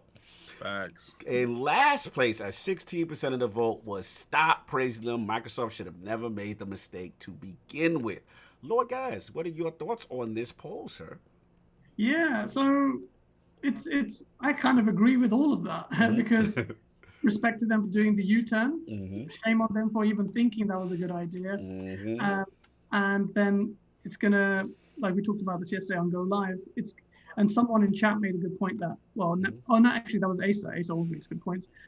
He was saying, well, from now on, all that goodwill that seemed to be piling on, it seemed like all that good work was undone. You had that Xbox News subreddit. It's a really good Twitter thing as well. And they've been spreading a lot of positive Xbox news. And then when that broke off, shared a meme of a cat or teary diet. You know that little meme? Yes. Yeah. And they're like 7 months of spreading good news, and this happens. So like everyone was just like, they had to try. They had to try to see if you're still awoke. Man. Oh my God! We're trying to get that. We're trying to push past that 20 million. You know, we gonna get to the numbers. Trying to get to that 20 million. You mean? No, they're at 20 million. We're trying to get past that, sir. Savage. So anyway, man, so we are caught up. Let's get right into the topics. Lord King, do you want me to frame this for you? Yes, please sir? frame it for the God. Yeah, let's go. Huge week, y'all. Xbox Game Pass numbers. A lot of. First of all, let's talk about the quarterly revenue report from Microsoft. So in their Q2 earnings, 51% year-over-year increase in gaming revenue. Why is King Diddy bobbing? including why is he Diddy bobbing when I'm saying numbers? Including 40% gains across Xbox content and services. Xbox Game Pass has now hit 18 million subscribers. While it says plus. So 18.5. Let's give 18.5. 18.5. Say whatever you want. I say 20. 18 plus million subscribers. While it's Xbox. I mean, in that case, if you're just gonna go through that crazy kind of that kind of logic, you know, I'm saying they're at 50 million. Like who rounds to the nearest millionth and a half? Like who does that? Imagine if NASA engineers rounded to the nearest millionth. Like, yeah, they'll land in generally the same place. Generally the same area. You know who did that? Thank God. PlayStation dudes do that. Every time they give you the I have numbers, to- they one be thing like, to "Yo, say, they though, got thank 25 God- million." So we found out it was 15, 115. Thank So God let's keep. We gonna keep it how we gonna keep it. Thank God my bills don't have the same mentality. Hey, you know what? This is true because when Xbox was selling consoles year after year and it was going up, they kept us at the 25. Oh, they only sold 30 million, but PlayStation numbers just kept going up, right? So we gonna keep y'all at 2 million PlayStation Now people, whatever you call you guys, and Game Pass So, dudes the is next- at 20. The next time PlayStation, let's say next month, they come out and they stop dancing. You know why they ain't coming out Let's next say month? the next time they say that. Let's say the next time that PlayStation comes out and says, "Okay, PlayStation Plus and PlayStation Now, they're 20+ million." Like That's a lie. See, there you go. There you go. You know why it's a lie? Because it's fabricated. It's not true. Anyway, moving on with the numbers. We got data on that. Moving on with the numbers. Hold on. We got the Oh, legend. yes. Woo! Where on earth did this guy come in from? Poland's the finest. building. We got Poland's the finest. legend, the legendary Madz 005. Gaming. What's going on, Madz? Can you hear us, sir? Madz, get your levels getting together. his So audio he's in. getting his audio together. He doesn't have his headset on. He doesn't have his headset on. He's figuring it out. double shit. He's doing this. So he's gonna get it together. He's gonna get it together. But He just hacked into the system. Shout out to Madz in the building. But we'll get to Madz in a minute. But yeah, man. So again, tremendous revenue growth. Again, Xbox Game Pass, and then of course Xbox Live Gaming Network now has over 100 million monthly active users. So tremendous report that we got. This is Lord King's topic. Lord King, what did you want to bring to the realm in reference to the revenue we report? pretty much know what he wants to bring to the realm in that little that dance, the arguments. He's been starting since. Can you hear me? Sorry. Yes, there we go. There The we go. legendary Lord Madz Gaming. Alright, What's up, sorry. sir? Just watched your video this morning. Poland's finest is in the Yes, building. salute. You know what I'm saying? So what's up, King? What do you feel about this news that you wanted to share so eagerly to the realm? Why do you sound so sarcastic? So first, I gotta put on the Sith Lord hoodie. Okay. Yo, I was talking numbers before. Oh my God. This is how when you don't remember when you first saw Darth Maul in the back. You don't remember when you first saw him in the background, like. So I was talking numbers before. Microsoft doesn't talk numbers because they understand when the numbers. What did he just say? Did he just say 18+ million? You've been building up to this point. Million. So this is the payback for people who've been coming at the Xbox community for I not told being you talking numbers. retribution was at hand. So mad dudes was talking about, oh, but that's Microsoft. Let's get to the gaming aspect of it, brother. Let's get to the gaming aspect. 50% more. Check this out. If you had your check, right, you get your check, and your boss said, I'm going to give you 50% more of what you had. Boy, oh, hell yeah. Well, I'll take that. So I thought Microsoft was in dire straits. Yeah. The Twitter said the Xbox gaming division wasn't making money a couple years ago. Obviously that's a farce. A couple years ago, how about this morning? Yeah, that's true. Yeah, you're right. You know, and listen, Yo, this Madz does is not just smiling from ear to ear with your foolishness. this Continue. does not reflect on anybody on this panel, right? I don't care how you Sony guys feel. You jump on my timeline when I don't at you and I'm just talking positive Xbox stuff. So this is the point in the game where I'm coming for your throats. Pause. I'm going to tell you right now what's inevitable, right? You always said, well, Xbox needs to use Microsoft backing their money, to go out and purchase things because they have all this money and they're just okay, now the beast is awoke. Phil Dominus Maximus Aurelius Spencer is here. And what happened? Satya said, you know what, Phil? You on to something. Show me how we can make more money. And then they did. So Dominus, he showed him the millions now. That's where we at now. We at the millions. He's produced fruit from this. He's at a point right now. He's at Super Saiyan Blue. He's at Super Saiyan Blue right now. Some more Dragon Ball. Okay, Yes, continue. continue. Yes. At least it's not Cognito, because I know he has nothing about what I'm talking about. So you guys are trying to figure out what is his next move? His next move is more acquisitions and more power. Because you get to the point where you're just power hungry, right? So you guys, I've told you before, when you woke the beast, you poke the beast. Now they see blood in the water. So, out of curiosity, King, when is Microsoft's Ultra Instinct? When does that happen? Oh, well, we already know Ultra Instinct is about to be achieved. You see them powering up right now. I saw Twitter right now going crazy talking about who's the next acquisition? It's going to be on the level of Bethesda? What? We're already not getting those games. Who else games is going to be closed off from us? Get down and lay down. Oh, God. The knees is time to be bent. The knees is it? Just we got to bend the knee?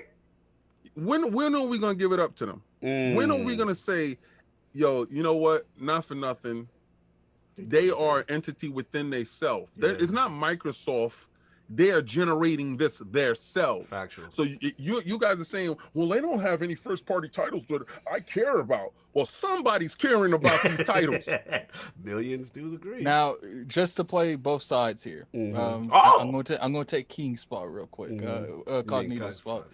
Now, what would you say to people say? Well, I would say a lot of the growth has to do with the pandemic and people are stuck in houses. And, is it fair to say that stuff might go back to normal once the pandemic starts to come to an end? Or you think this is just the new numbers from now on? So, all right, to your point, is valid because the whole industry as a whole saw growth within this period of time. This is not just an isolated incident that has happened to Microsoft themselves. This has happened to each and every last one of the major three, and Stadia is not included. They're the only ones that died during the pandemic. Oh my God! They're the only ones that could not show growth.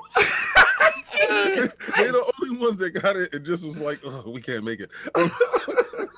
How do you do that? First of all, we got to shout out to Phil Illuminous. Got out of here. I told you those red sneakers was the problem. I remember the press conference. I remember you were very clown shoes. Bam.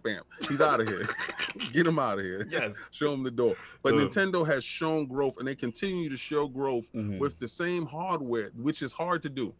Now, these new consoles are showing growth with new hardware in a pandemic where financially we're in a crunch. I don't care what anybody says. Everybody's financially crunched right now. Right? Everyone, because when one hurts, everybody hurts. So to show growth in this position is crazy. Digital growth is at an all-time high. This has actually precipitated the demise of physical, I believe, in my opinion, because you don't have to social distancing, right? You understand? That's the real social distancing. You don't have to go to the store at all. You're right. You're right. So I do feel what you're saying, Addict. And as far as going back to the norm, once you're in the club, you're in the club. Yeah, I think it's one of those things where it's just like any other subscription service. Like you sort of get it and forget it. Like my Netflix is going up to damn near $20, and I noticed it because I logged in from something from this laptop that I haven't used in forever. So when I logged in, it was like, yeah, just so you know, and I'm like, oh really? I didn't know. It was going up, and it's just like, okay, at that point I guess I could cancel it if I wanted to, but I'm not going to. I feel like that isn't the scene for the most people. I feel like a lot of the people that get stuff, they get stuff for value. They get stuff for what they're going to use, and I feel like a lot of you get that because it's just normal, you're used to it. But I feel like a lot of people, they see it go up, they see it go to $20, and like the first thing they think of is like, do I really need Netflix? What do I watch on Netflix? Sometimes on the Game Pass thing, that's why I'm saying like it's very important that they actually really start trying showing a good roadmap. They've showed a relatively good roadmap, but they need to show exactly any roadmap when it comes to Game Pass. I think every month is like a bag of treats. I honestly believe every month, and within 3 times within the month they have drops, and then you find out because you go on let's say you go on Madz, you watch Madz, and Madz tell you this one launched in Game Pass. Right. You know, and then he gets to the technical parts about the backdoor stuff that, you know, we don't really know about, but that he knows about to teach us.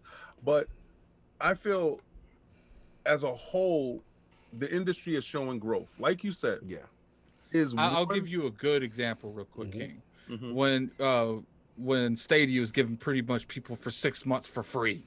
Well, what's the first thing you did after you got that? I know I ain't using this afterwards. Disable auto. Like, no, well, when it comes to scenarios like that, they didn't it's have like, anything compelling. But that's my point. Right. That's my point. Right. You know, and they have a little bit on there too. My point is that just because the price and people forget, I don't believe that people forget stuff. They might forget a month or two, but if there's not enough value to keep people going, that first charge that they forgot about, that second charge they forgot about, they are unsubscribing. Like, I'm gonna give you your point, because you said a roadmap. I think that bag of treat thing helps them keep the subscribers, because you are always guessing like what's next. I don't know what to buy, because if I purchase this game and then 2 weeks later it comes out inside Game Pass, you're kicking yourself down the street, right? So and this has happened to me. This has formed my whole purchasing philosophy.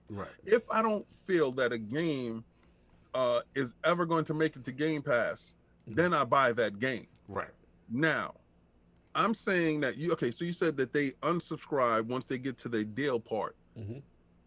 I'm just saying it's I know what you're saying. It's like they give you the first 6 months free, right? Let's use Stadia as an example.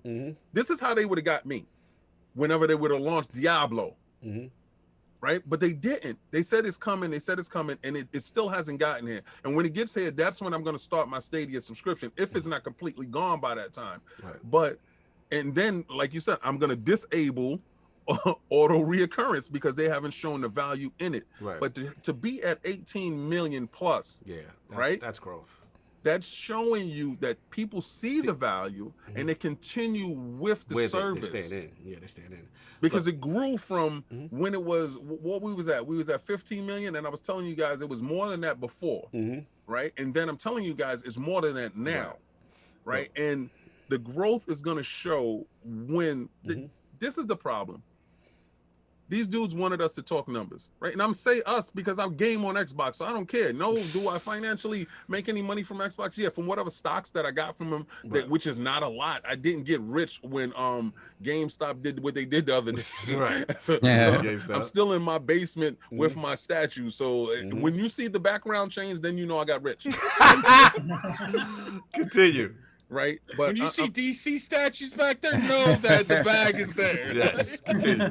But you have to understand the revenue end on end and showing growth in a situation where people thought it was a dead end. That means it's a viable living environment that is flourishing.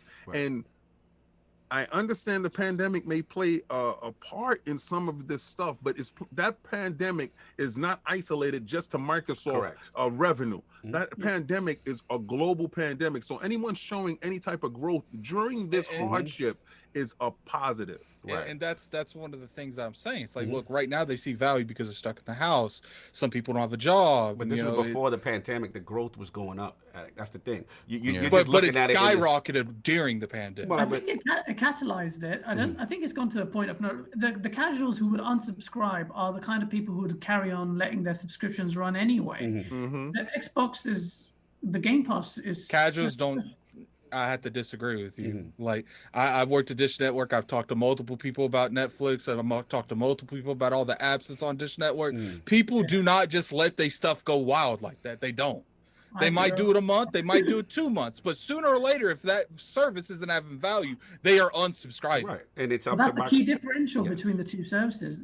What we're seeing Game Pass do is it hasn't even started munching on a sensu bean. This is just basic stuff. When it starts going powering up, then it's Super Saiyan Blue. It's too early. King David pronounced it way too early. What Xbox is capable of doing, and it's going to happen soon. And then I just can't see it slow down. When these studios that they've acquired and they start wait. stuff. You don't think that Super Saiyan Blue? No, man, they're not there yet. You're actually downplaying. You don't think they at Super Saiyan Blue right now? No, they're They're not already even. past Red. Nah, they're not even Look, close. Okay, so you don't think that? Okay, check it out. No, I gotta go into this. Oh God, I'm so sorry. We gotta get Madz in the rest. I know of we're gonna get Madz in too. But I'm saying, and I'm gonna give you how they achieved Super Saiyan Blue. All right. Right? They was powering up with the Xbox Series and Xbox X and Series S. Right? Yeah. Successful launch with Game Pass and showing growth. Right? Successful launch with the Series X and S while maintaining games inside the service, right? Because the service was still weak and growing. Right. Yeah. Purchasing Bethesda. We're at Blue. No, man, they haven't even beaten. They haven't. That's four. I feel like if we're going off like you know Dragon Ball quotes, like, I feel like buying the first set of studios was super sad. Buying Bethesda Super Saiyan 2, and then we ain't talking about Super Saiyan 3 because the show don't really talk about Super Saiyan 3, and then if they buy Sega, that's Super Saiyan Blue. That's God. That's Super Saiyan God. The trajectory is going up. But I'm not, it's not there yet because at the end of the day, when we get to my point, we'll talk about the disparity from the 18. But I gotta finish what God's thought, and I gotta get Madz in, I guess, because he's been waiting patiently, just smiling. So, God, you wanted to finish your thought, and I want to get Madz in. I don't think Xbox has even beaten Freezer yet, but there you go. So Sony's Freezer, right? Sony's Freezer. That's savage. No doubt. No He's doubt. more like Majin Buu to me. So Sony's Frieza, who's Kid Buu? I can't. Stadia, trust me. Stadia. I can't. No, Stadia's savage. Nappa. Stadia's Nappa. Savage. Lord Madz, man, you've been patient, brother. Good to have you. Good. It's been a while to have you back in the row, so good to see you, number one. And yeah, man, how are you feeling about the numbers are coming out? 18 million Game Pass subscribers. You're seeing the revenue up 51%. A lot of positive Xbox division numbers, right? So what do you feel about this? Yeah. Well, first of all, thanks for the invite. Always nice to be here. Always. Yeah. I mean, I think this is just the beginning. People, we kind of are all excited about the positive numbers and that kind of stuff. And I think kind of Xbox and Microsoft, generally speaking, needs that. It just shows that the, investment they've made in, gaming overall is kind of starting to pay off. Yes. In terms of, so I'm not really going to get into the, the financials and that kind of stuff because I'm not really good with that kind of stuff. No. We've got King here. So we've got King. We've got King to round the numbers up for us. The chat is asking for you to speak in Dragon Ball. Oh my God. Speak in Dragon Ball terms. You want Dragon Ball? Could you put it, please, in Dragon Ball? Yeah, I mean, easier for me to follow.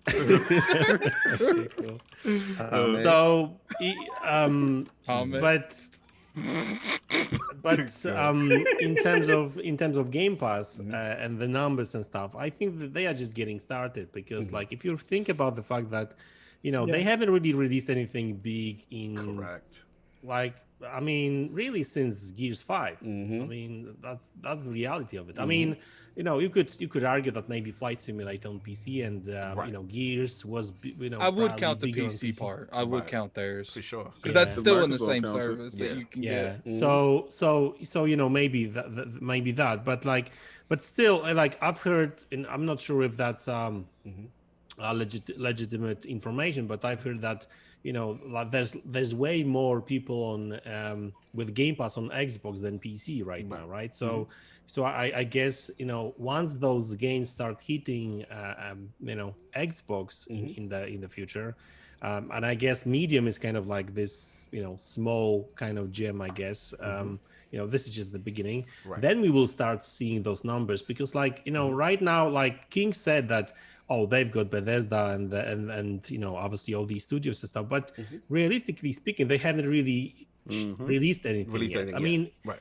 They shown trailers and that kind of stuff. That's all cool because we know what's coming and we kind of prepare. But I'm not like, if I were to be on the fence, I mean, I'm not. I've got Game Pass. I use it every day, really, right? So, but like, if I were to be a consumer that is not on Xbox or don't have Game Pass yet, and I was to see all those, trailers and that kind of stuff, would I subscribe straight away? No, because I mean, why would I? I mean, if I want those games, other games that they are still working on, I will just wait and subscribe when these games start hitting, right? And really, I think that Halo Infinite, that's when it's going to restart, happening, when we will see like way bigger numbers, because people will just basically, start seeing those bigger numbers. And then, we still don't know, because like Microsoft talks about these secret projects and that kind of stuff that they still want to release apparently this year. Right. But even this year, if you think about games like Stalker 2, Flight Simulator on Xbox, well, of course, Halo Infinite. There's rumors about Forza Horizon 5. Yes. Listen, every single time I see Microsoft executive, whether that's Phil Spencer or even financial Microsoft guys, they keep talking about Starfield, right? So that game is closer to release than people think, that's right? Rumor, in my opinion. So when those games start hitting, I think they will really reach those numbers very quick. King said that, they are there at this Super Saiyan level already, right? I think they are not there yet, because it's at the end of the day, at the end of the day, it's all about, the content. Once the content is going to be there, the numbers will come. No, Madz, they just took a sensu bean. What are you talking about? Yeah, savage with the references. No, I hear what Boz is saying, and at the end of the day, to King's point, though, to King's defense, it is still impressive to see the ascension, even though, like you're saying, Madz, like those games have not hit yet. We have not seen the fruits all the way of this is without with the game, son. Yeah, like to see them, it's kind of impressive. Crazy. It's kind of impressive. When all the games drop, that's when Xbox is going Ultra Instinct. And that's when you go Ultra Instinct and you just smash the cup. I feel it. That's when Sony Jared is trying to clap. Can't do it. Like, we have full Dragon Ball now. That's when you pop the clothes off of Jairus and he's exposed. Oh my God. Anyway, so before you go get the super chat song, then you're up. Hold on a second. We have Lord Roughness with the £5 super chat. Xbox have made back that 7.5 billion Bethesda purchase twice. So even though Phil won't say, the numbers say every Bethesda title will be exclusive. We already know that. But we're gonna make sure that the service games is over there. We do want your money. All right, don't get this wrong. Elder Scrolls Online. Listen, everything that's for a service, we want to charge you. We can have it free over there. They're not taking away anything you already have. No, we want you to want that. Please, please have fun. Pay though. Pay before you leave. Then we have Pixel Bit G with $2 super chat. Xbox 360 was Super Saiyan. Xbox One was Yamcha. Jesus. What else we got? Yeah, we got BetStar's Finest, $2 super chat. Nah, more like Xbox is Jiren and PS is Krillin. all of these Dragon Ball references, I know nothing. Speaking of the language, how you bring in the other demographic. I feel that. I feel you. We have the Living Flame with the $5 super chat. If Phil doesn't have Halo on Burger King wrappers and drinks during the promo period, he isn't doing the advertising justice. Oh yeah, it's going down. That's going down. They really got to go. They was ready with Taco. I think they was ready with Taco Bell. Yeah, that's Taco Bell is their default. Like McDonald's and Burger King that's more Sony, but Taco Bell and In-N-Out Burgers and all that, ground root stuff. Microsoft tends to keep their ear closer to them. I mean, I don't know what's that about, but really I noticed that their marketing tends to skew. Like Taco Bell is #1 for those guys for some weird reason. One word on the marketing side of things of Xbox. Like Poland is this country where they spend a little bit more of money, but not too much. But PlayStation is usually better. But ever since Medium actually launched, like I see Medium and Xbox Game Pass adverts all together, really? like almost everywhere. Wow. Yeah, I mean, So I'm glad looks you said like that. they invested quite a lot of money in advertisements, at least here in Poland. I see that. I do want to bring that up that, you know, a lot of people always have that concept. They're like, you know, I just don't and, you know, a lot of it is unknown knowledge because we don't know exactly what's going on behind Microsoft's doors.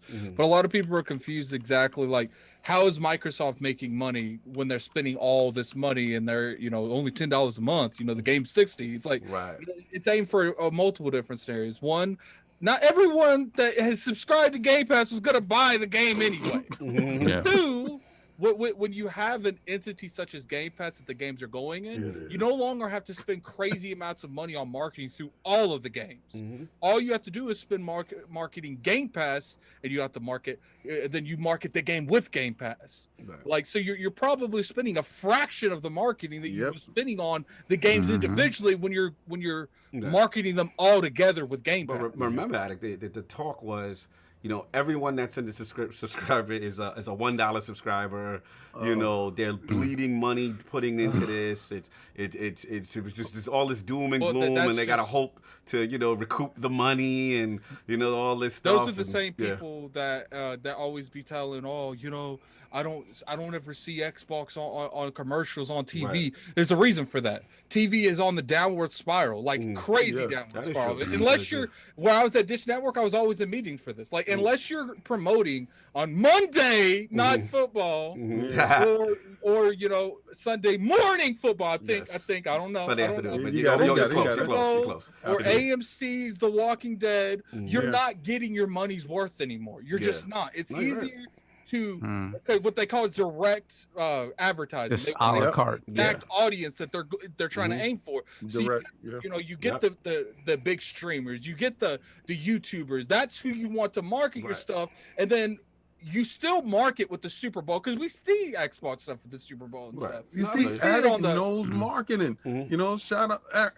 Mr. Aaron Greenberg. I know I asked you to be assistant, but I think Addict is more qualified. I'm definitely not qualified. But I'm gonna say this, guys. I love the source. I love the background. 100%. You know what it is. No doubt. We got. But from what I heard, the Medium already made back their budget. We gonna get to that. We gonna get to that. That's what we got Madz in here for. But continue, Sav. We get all the super chats. We caught up? Yeah, I think we did. All right, cool. Sav, you're up.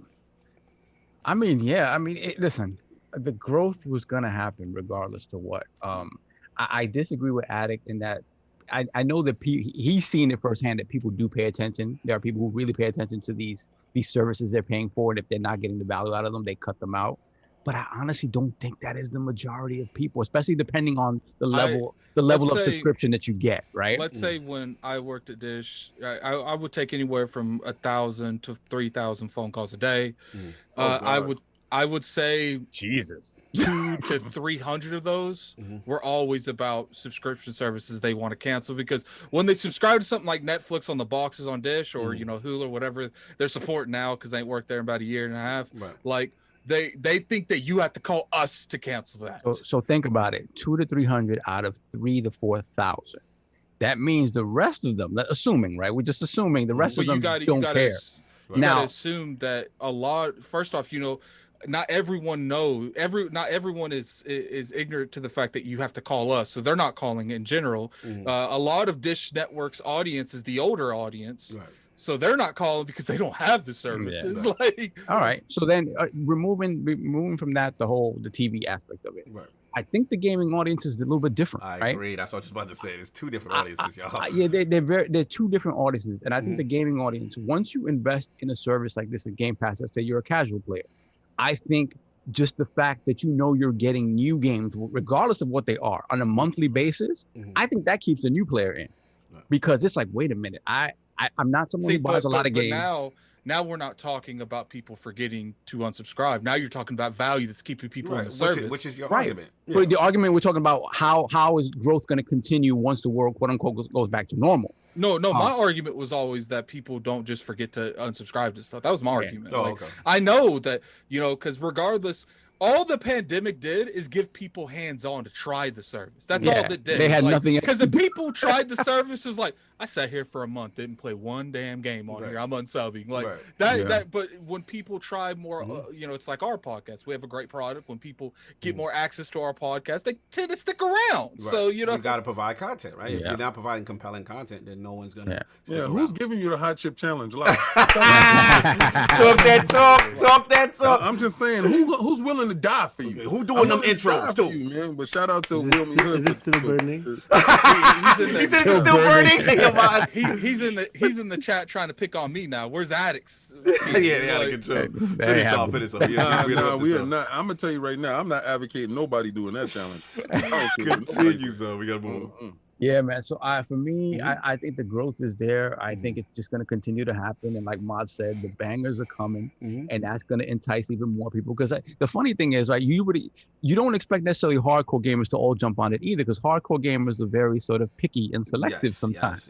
So once the hardcore see that those games are there and they're quality games, right, because we still have to see how good those games are. Right. And if they're good, and you were talking about the Starfields of the worlds, the Halo Infinites of the worlds, the obviously the Forza Gears, and whatever else comes down the pipeline. That becomes a very compelling argument for those numbers to continue to grow. I beg to differ, Saab. I already think we already got the hardcore. Hardcore was already in. They sat there and they suffered through it.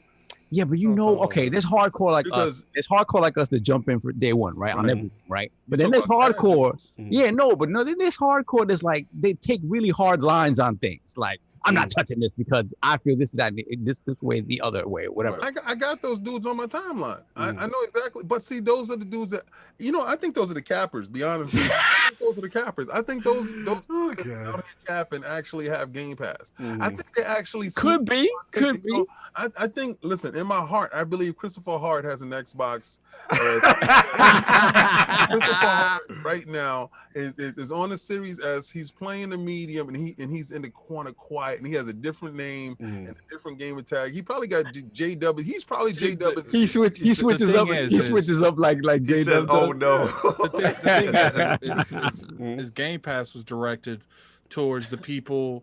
It's directed towards people like us that like the first party stuff, but it's mainly directed towards, you know, mothers, fathers, people that family, you know, they get something to go to the store, get an Xbox. They're like, okay, what do I buy? And then the person's like, all you have to do is subscribe to Game Pass because it gives you access to more than 100 games. That's all.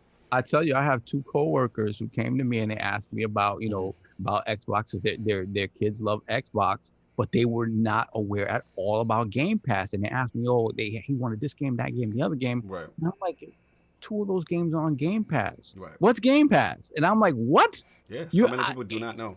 And it's just like, once that light is turned on, it's like, why would I not do this? And turn it off. Yeah, and that's the thing. I just think it continues to perpetuate. I think if these games coming out this year continue to hit, and I think part of the end game too, right?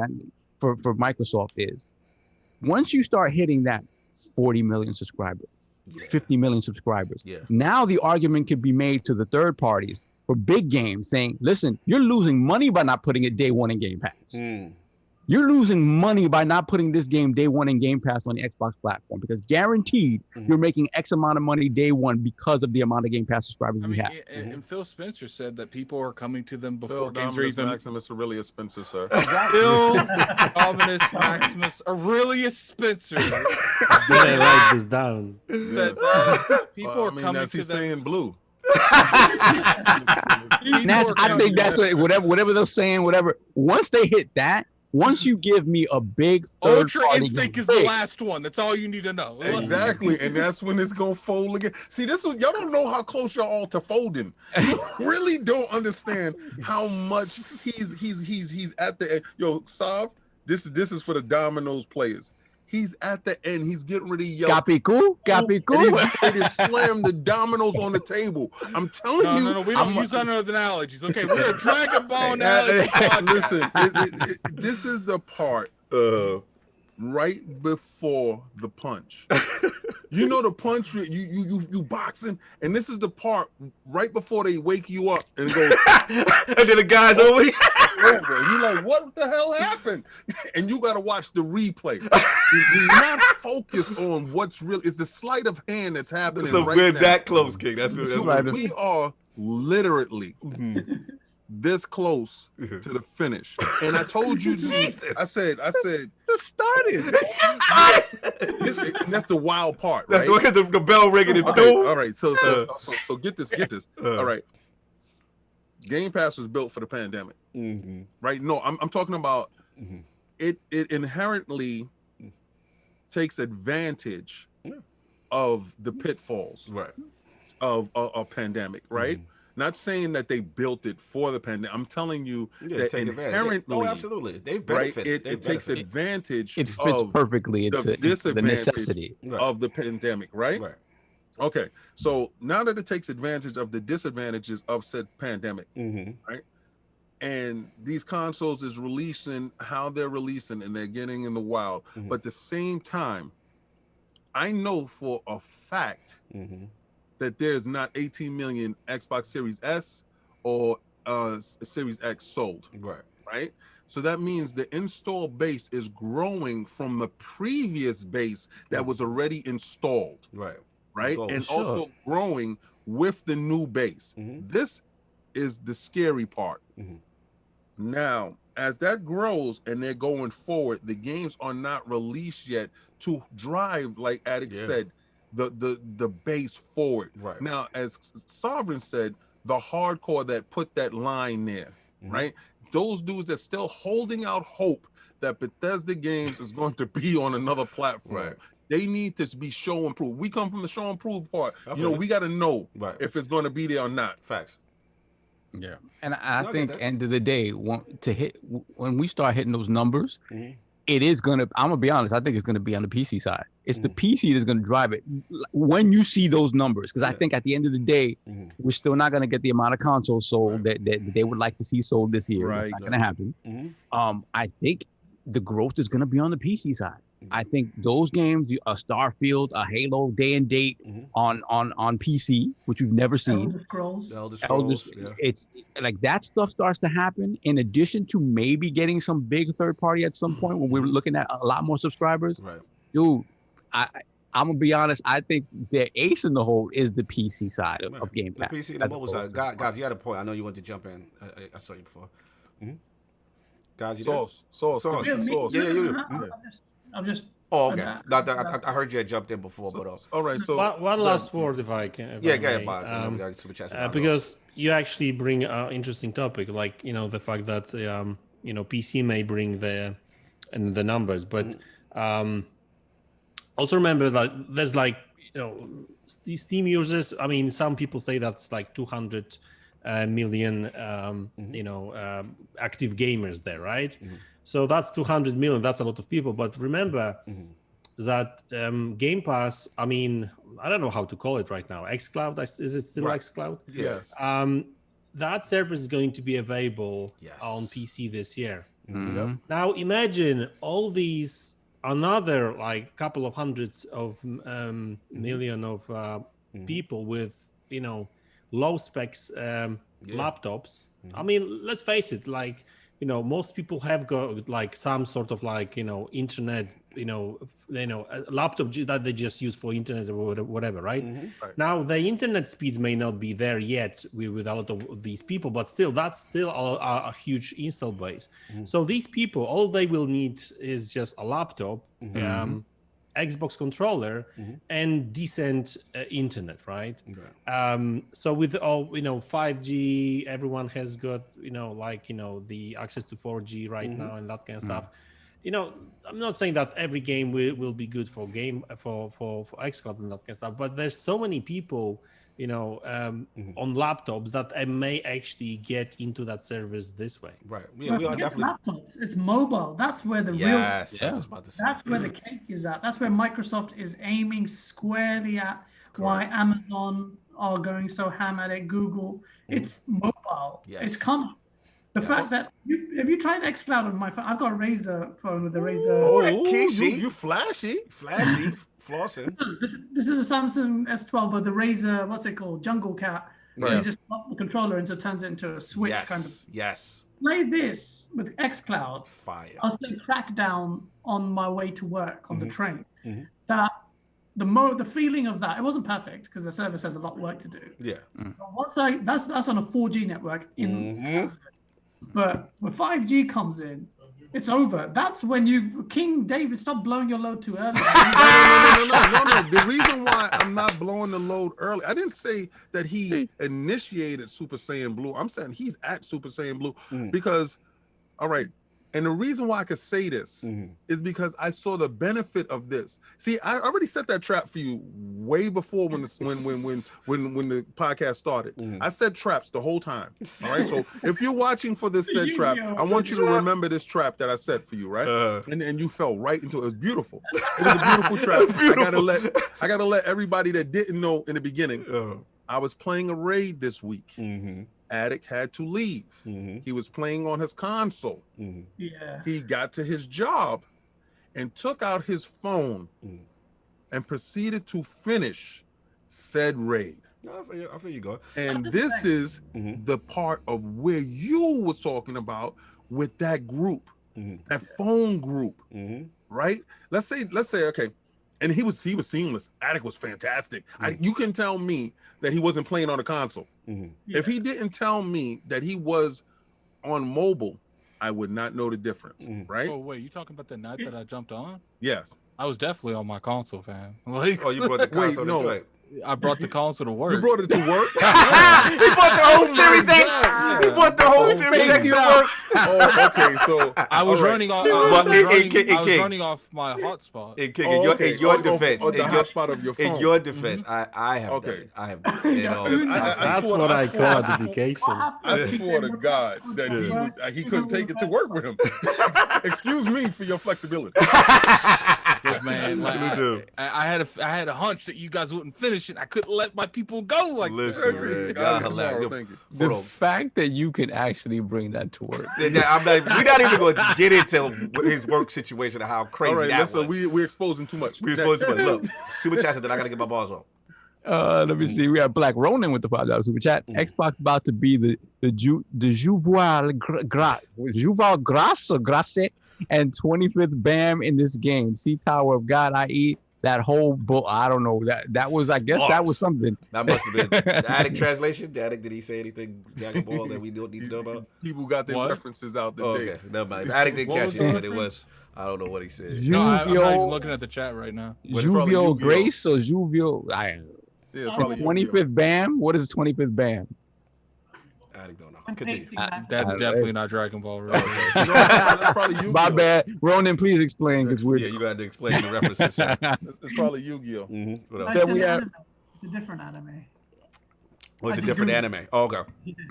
Continue. What else we got? Then we have Shane Tomlin with the £5 super chat. Let's talk Game Pass. 20 million users at $10.99 UK a month, or let's say, to be kind, 3 Sony games at $70 times 10 million. Do the math. Who gives you that? Fact. Who did that for you? And we have Jean-Marc Louis with the $2 super chat. I was supposed to cancel Netflix 10 years ago. Yeah, I think a lot of people who say that same thing. Yeah. I'm in that boat too. Facts. That's it. That's it. All right, look, man, I'll make this quick. We went on super long on this. We got to move. All right. Yeah, man, look, tremendous growth. You know, I hear what King is coming. I know he's got his chest out. He's feeling good. You know what I'm saying? And rightfully so. You know, at the end of the day, it was told to us, you know, by numerous pundits in the Twitterverse that, you know, that the Xbox, you know, game division wasn't doing good. Like the thought was Microsoft was doing well, but the Xbox game division is bleeding money. Right? And they're just rich. They're just this rich company that's pumping money into the game division that's not showing fruit. And now we're seeing fruit. And especially with Game Pass, it's pretty, 18 million is nothing to sneeze at, man. It's really impressive. The thing to me that is most impressive is in one quarter, they've made $15 billion in profit. So that's that they basically copped 2 Bethesdas, right? 2 Bethesdas. The 7 point. So what is a Bethesda equal? What that equals Sony's payroll. I ain't going for like from I'm done with you. I'm done. I can't. Why you had to go that up?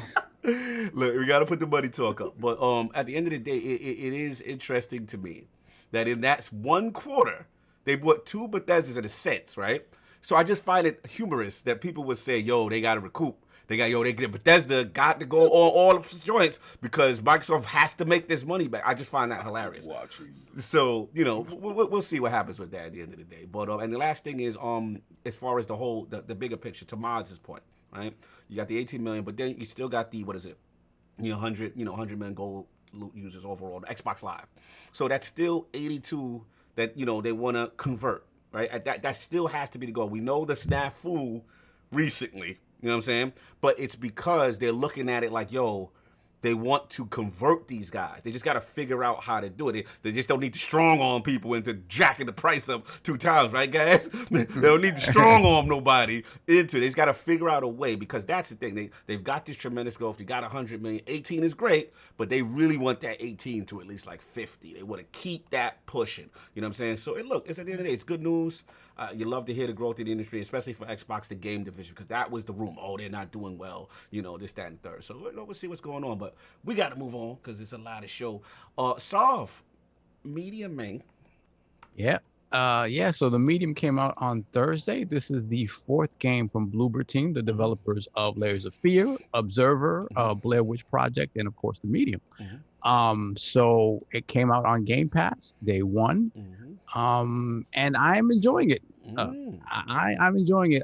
There's the things about it that I wish were different, but I think as a callback to old school Resident Evil, Silent Hill style games, I think it does an admirable job. I enjoyed the atmosphere that it presents, the sort of everything about the atmosphere, the sound, the sort of landscape, the hotel that you're in is very spooky. So I'm enjoying it. The only things that I don't like about it really are the things that are throwbacks that I think just needed to stay in the past. I'm not necessarily a fan of the sort of the pre-canned camera angles and the tank control. Like type gameplay. Like I don't think they needed to do that. Obviously, they did that for a reason, right? That's the type of story they wanted to tell, and that's how they wanted to tell it. But I think when kind of comparing it to something like Resident Evil 2 Remake and what they did to make that game scary, and pull it out of that sort of pre-canned camera angle thing, one thing they did was put the camera like almost right behind the player, right? So it's close in, but it's still third-person camera, but it's close enough in that it feels claustrophobic. And or just make it first person, right? Obviously, what they wanted to do with the duality stuff, they felt that this was the way to go. But I think in total, it slows down the game in a way that just, for me, kind of takes away from it a little bit. That said, story-wise, though, I enjoy the story so far that they're trying to tell. It's gotten kind of wild right now. I'll hit a spot that's gotten a little bit crazy. And I'm enjoying that. The dual sort of world thing is cool. The sort of Land of the Dead part, though, I feel in terms of the way it looks is a little bit one note, and it's not super interesting. And the mechanic of going back and forth between worlds to me is cool, but it isn't like, oh my God, drop dead. Like this is the hottest thing, game changing. But all in all, I do enjoy the game. I do feel that it is, in a lot of ways, their most sort of accessible game, and it shows that they are improving in terms of their storytelling, in terms of their production value for sure. So I think it's a nice step forward for Bloober. There aren't many teams that are just focusing on horror games, and I love horror games. So to see them kind of take a step forward, even if it's not as big of a leap as I necessarily hoped it would be. But I am happy to see that there's forward movement, and I am enjoying it generally. And I kind of can't wait to see how this game ends, because I hit a point where the story sort of starts to kind of unravel a little bit and show you what's really going on, and it's very cool. Very cool. Let me get Lord Madz in here. We got him, man. We got Poland, the home team, Bloober. You know what I'm saying? So I wanted to bring Madz in because 2 reasons. One, because obviously, you know, it's Polish studio, and the fact that they just recently, I saw you put the tweet out, Madz, where you were talking about how they were able to recoup already, you know what I'm saying, in a sense, financially. Yeah. So just your thoughts about that and then the game itself. Yeah, I was actually quite surprised that, you know, like literally 1 day sales, you know, covered all the production and marketing costs, right? So the article I found was on money.pl. Yeah, it's, you know, it's a Polish site that deals with, you know, that is like for investors and that kind of stuff, right? Sorry. And so I was quite surprised that they made so much money like day one, right? And you know, clearly they were talking about the sales, so I don't think it contains any money from Microsoft for the Game Pass deal. Wow. I mean, they haven't said anything like specifically, but I don't. They were talking just generally speaking, just general about sales. Yeah, that's the thing that's impressive, right? Because at the end of the day, you would assume because it's Game Pass. That it look at King. Why is King dancing? you would assume because it's. Let me play you a Polish tune. Talking. You know what I'm saying? You would assume because it was Game Pass that it, you know, that it would the revenue, you know, that it, or Microsoft would have kind of. It doesn't sell it once it's in Game Pass. Oh God, here you go. Is the words. The word on the street. Yeah, so yeah, I mean, well done, Bloober, basically, right? I mean, that game is available on Xbox and on PC. So there's you know, a lot of people like it on Steam as well. You know, it's got quite good reviews. They're loving it. Yeah. As for the game, I'm like 2 hours into the game, so not too far really. I mean, you know, the game mechanics is kind of like old, really. Old school, yeah. So I'm not really sure whether that's really whether that was done on purpose or not, but you know, could be.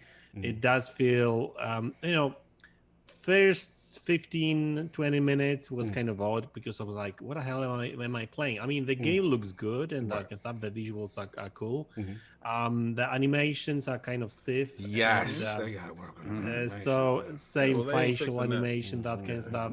So that feels a little bit off because, you know, the graphics is very realistically looking and that kind of stuff. So but once you get used to that and stuff, right, those technical kind of things, you know, the game is actually pretty cool. And you know, I like the puzzles and you know, the whole, you know, dual words and that kind of stuff. You know, it's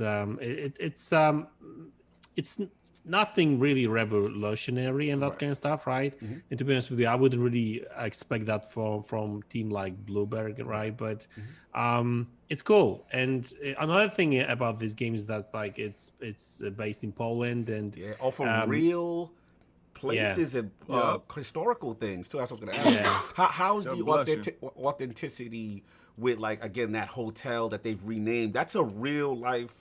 Yeah, I mean, this hotel I mean, it's not in the same state as in, you know, not as devastated and stuff. It's still there. It's still in Krakow, right? And it's actually it's protected right now because it's like, how do you call it? People trying to drive landmark. Yeah, something like that. Yeah, and so, you know, they can even somebody invested some money into it, and it literally looks the same. So I mean, there's a lot of Polish kind of because that hotel was built in Poland, right? Sorry, savage. They invested that money. Continue. So that hotel was built during like communist kind of times and that kind of stuff. So it has that kind of vibe to it and stuff. And like, you know, playing the game, I found like, you know, relics of the, you know, PRL as we call them, like, you know, the good old Polish, you know, social, you know, the communist Poland. And like, you know, there is this scene where you have to find a screwdriver to open the doors and that kind of stuff, and it's in the car. Oh, sorry. Yeah, that's a classic. No, but that's a classic. The car. Yeah. So Yeah. yeah, I mean, yeah, exactly. So it's like, you know, we call them maluch, right? Because they were very small, compact, rather cheap back in the days. They don't produce them anymore, obviously. So I like that kind of things to find in the games. It made your heart warm, right? It made it. Yeah, it's cool. The only thing I was disappointed with was the fact that there's no Polish, you know, dialogues and that kind of stuff, voiceover. But I read an article that basically it you know, they blame COVID. Because it's actually interesting because the capture, the motion capture was done by Polish actors, like real actors, pretty good actors, I must say, right? I mean, you know, those names won't tell you anything, but like in Poland, they are pretty known. They're good actors. So it's kind of, so it's sad that like, despite the fact they used them, they couldn't do voiceovers or whatever, and they even said that even motion capture and English voiceovers were done remotely anyway, so it was really difficult to do. So yeah, that's the thing. But so far, I really like the game. I mean, obviously, it's not one of those, you know, super bangers and that kind of stuff, right? But it's nice, cool little game. 10 hours apparently. You know, it's not too long. You know, it's, you know, I played an hour today, and it just and that game kept, you know, popping up the achievements and stuff, right? So yeah, it's a cool game. No, you made a good point before I give it to guys. That I forgot about that. Like, I remember them talking about the motion capture, but again, you forget with the pandemic, because that's one of my nitpicks, and I'll get to it when it's my turn. But you know that you talked about, which is, you know, I just felt it was a little off with the sync and the voice sometimes, you know what I'm saying? Like, just slightly. And it sometimes it broke my immersion, but I forget, you know, what, like, we had people on during the pandemic, the devs on. The hardest thing to do during the pandemic is orchestra, because music, to get everyone in the same room, and motion capture. Mocap is the hardest during the pandemic. You're supposed to social distance. So again, it makes sense now based on what you're saying. Not that I'm excusing, you know what I'm saying, but I'm just saying it does make sense what you're saying, because I'm like, okay, that part threw me off a little bit. But let's get guys in, man. Like, what's up, man? Like, how you feeling about the medium in general? What's your thoughts? My thoughts are that Xbox has no games. Who let him in? Who let him in? Dodge, you was right. We got to get rid of him now. We're spending so much time talking about the medium, but the game is below medium. Oh, shots fired! Bang, bang! No, I'm playing. I haven't actually played it, so I can't really talk about it. Yeah. And to be honest, I see Christopher Hart in the channel. You like the order 1886, you can't say shit. But I was going to say, look, there's so much variety now on tap on Game Pass. I haven't played it, so I can't go ham on it. After people are talking about its resolution, on that point, the game is demanding even on a PC. Acer was doing a tech analysis. Acer I think he scrapped that idea because he was a bit late in the game, couldn't get the press copies in time, because that takes a lot of time to do. Yeah. But he said he's got a 3090 with a 5950X. Jesus. And he said the PC performance is an issue. So people getting excited about a 900p version. I mean, X is actually doing really well. Yeah. You don't want to know what that would be struggling on a PS5. I'm hearing the 2080 Super. It was struggling to try to even attempt like 60. So this is a demanding game. I mean, again, Christopher Hart, I'm about to destroy you, but don't worry about it. Continue. Right now, I'm just gathering strength. I'm turning into Super Saiyan Blue. No, but I mean, Miles Dompier,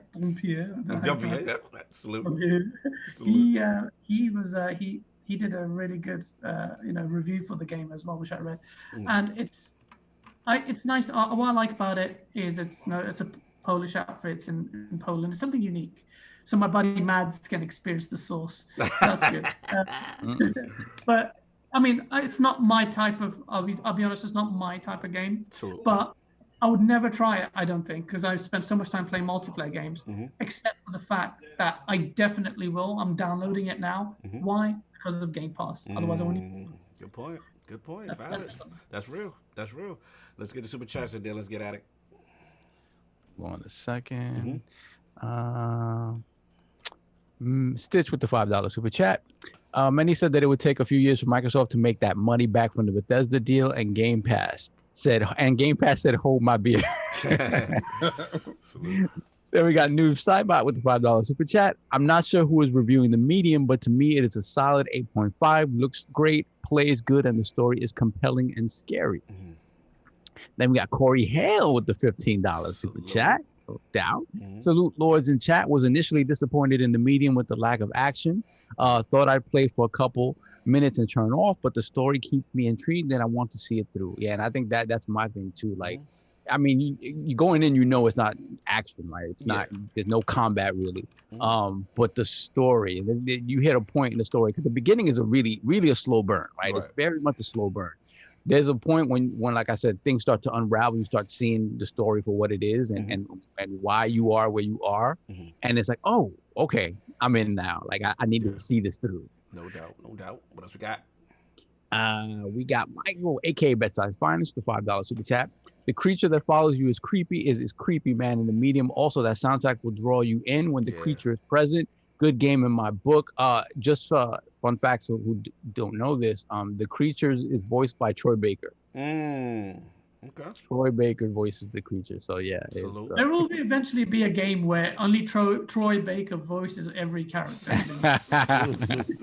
No. What else we got? Don't leave me. He's like, let me try you on. Don't leave me naked and alone. Not like this. And then I think Corey mentioned this in the chat as well. You play with headphones. Yeah. Oh, please do. Please with headphones. Yeah, bit of a Hellblade effect. When I get to my different experience. Yep. What else we got? Yeah. So we're caught up. All right, cool. Lord Addict, man, did you try The Medium? Where you at? Played like an hour and a half of it, and it just wasn't for me, and I turned it off. Oh, bushes! Bushes! I figured that. That wouldn't be fam. Bushes, talk about it, Addict. I just wasn't interested in the story. I wasn't interested. The only thing that was interesting was the little spirit thing you meet. Like, that's literally all. Like, I didn't really care for the environment. It's just I knew it wasn't for me the moment the game was the moment the game existed, you knew it wasn't for you. Did you ever care for like the old Res Evils or Silent Hill? Did you ever care for those? I didn't really care for the old Silent Hill. I like the old Resident Evils, but I don't know. I didn't like it. But it was of a time and place. Like I love those games too. But like going back to tank controls now, I'm like, nah, I'm good, man. Now let me ask, because this is a good thing. I just gonna ask that. Like, what was the immediate turnoff? Is it the lack of action, or just like graphically, or like what was the immediate thing you like? Nah, this ain't it. I think it was just the story. The story didn't grab me at all. Like normally, I can do stuff that's not. But I just didn't care about the story. I didn't care about the characters. I was just like, and I got so much stuff I have in my backlog. I'm like, do I really want to force myself to play this? And then I looked and I was like, nah, don't. You said, nah, you good. Last question.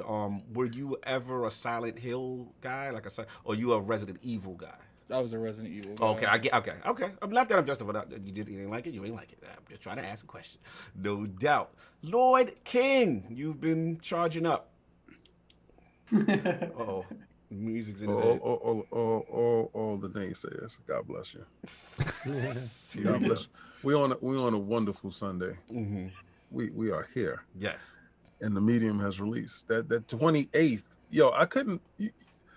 All right, so my level of expectation for this game was pretty high because after playing the Blair Witch, I was like, dang, man, they could have hit it, but they didn't. I was drawn in to a lot of things of the Blair Witch, but they never achieved what I wanted them to achieve because of the limitations of the Xbox One. And then leading up to this game, I saw the dualities in the world that exist, and she's a medium. For people that don't understand the name medium and what it means, it's somebody that can converse with the dead, So, and they are powerful mediums actually see them physically manifest within front of them. Yes. So to convey this to you in terms, they had to do it in a layman terms to show you we're going to have the scene at the half top of the screen and the other world at the bottom of the screen.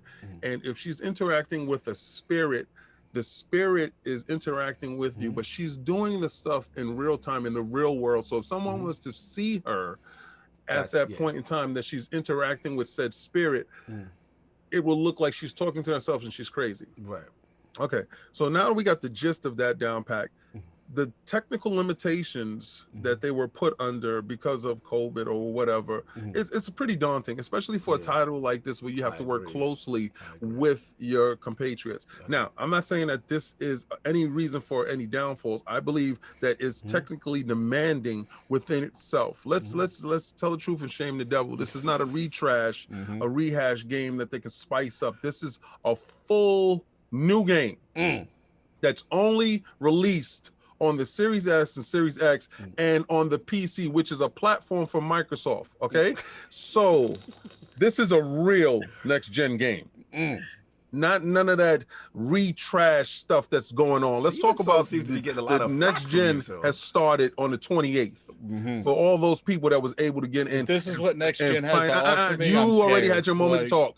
All right, so so it's okay for you to interrupt me last week, and you said, I'm just adding to it. Okay, financially, the game has achieved that. The people have spoken. All right, we didn't even get into Game Pass interaction. So my level of interaction with said game is through Game Pass, right?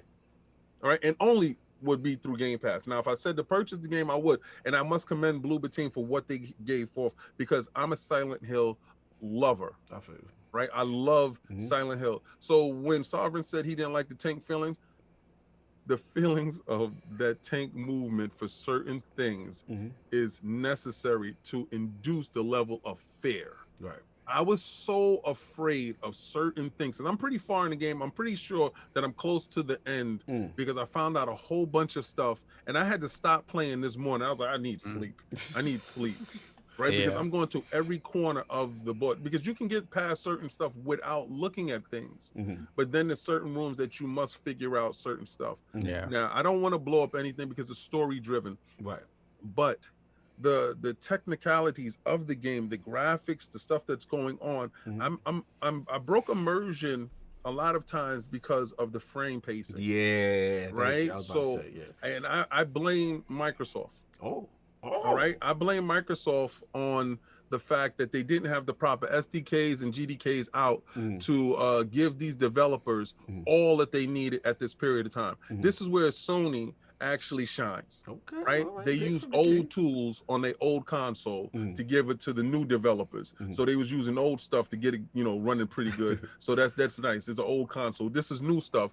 Microsoft had to wait until AMD had the proper tools out and announce certain things that would be available. So things weren't really readily available for it. Now I believe patches are incoming for this game to keep it running at a stable resolution and a stable frame rate. Now the resolution drops. Somebody said 900p. You wouldn't know because your TV's off the floor. Oh my God!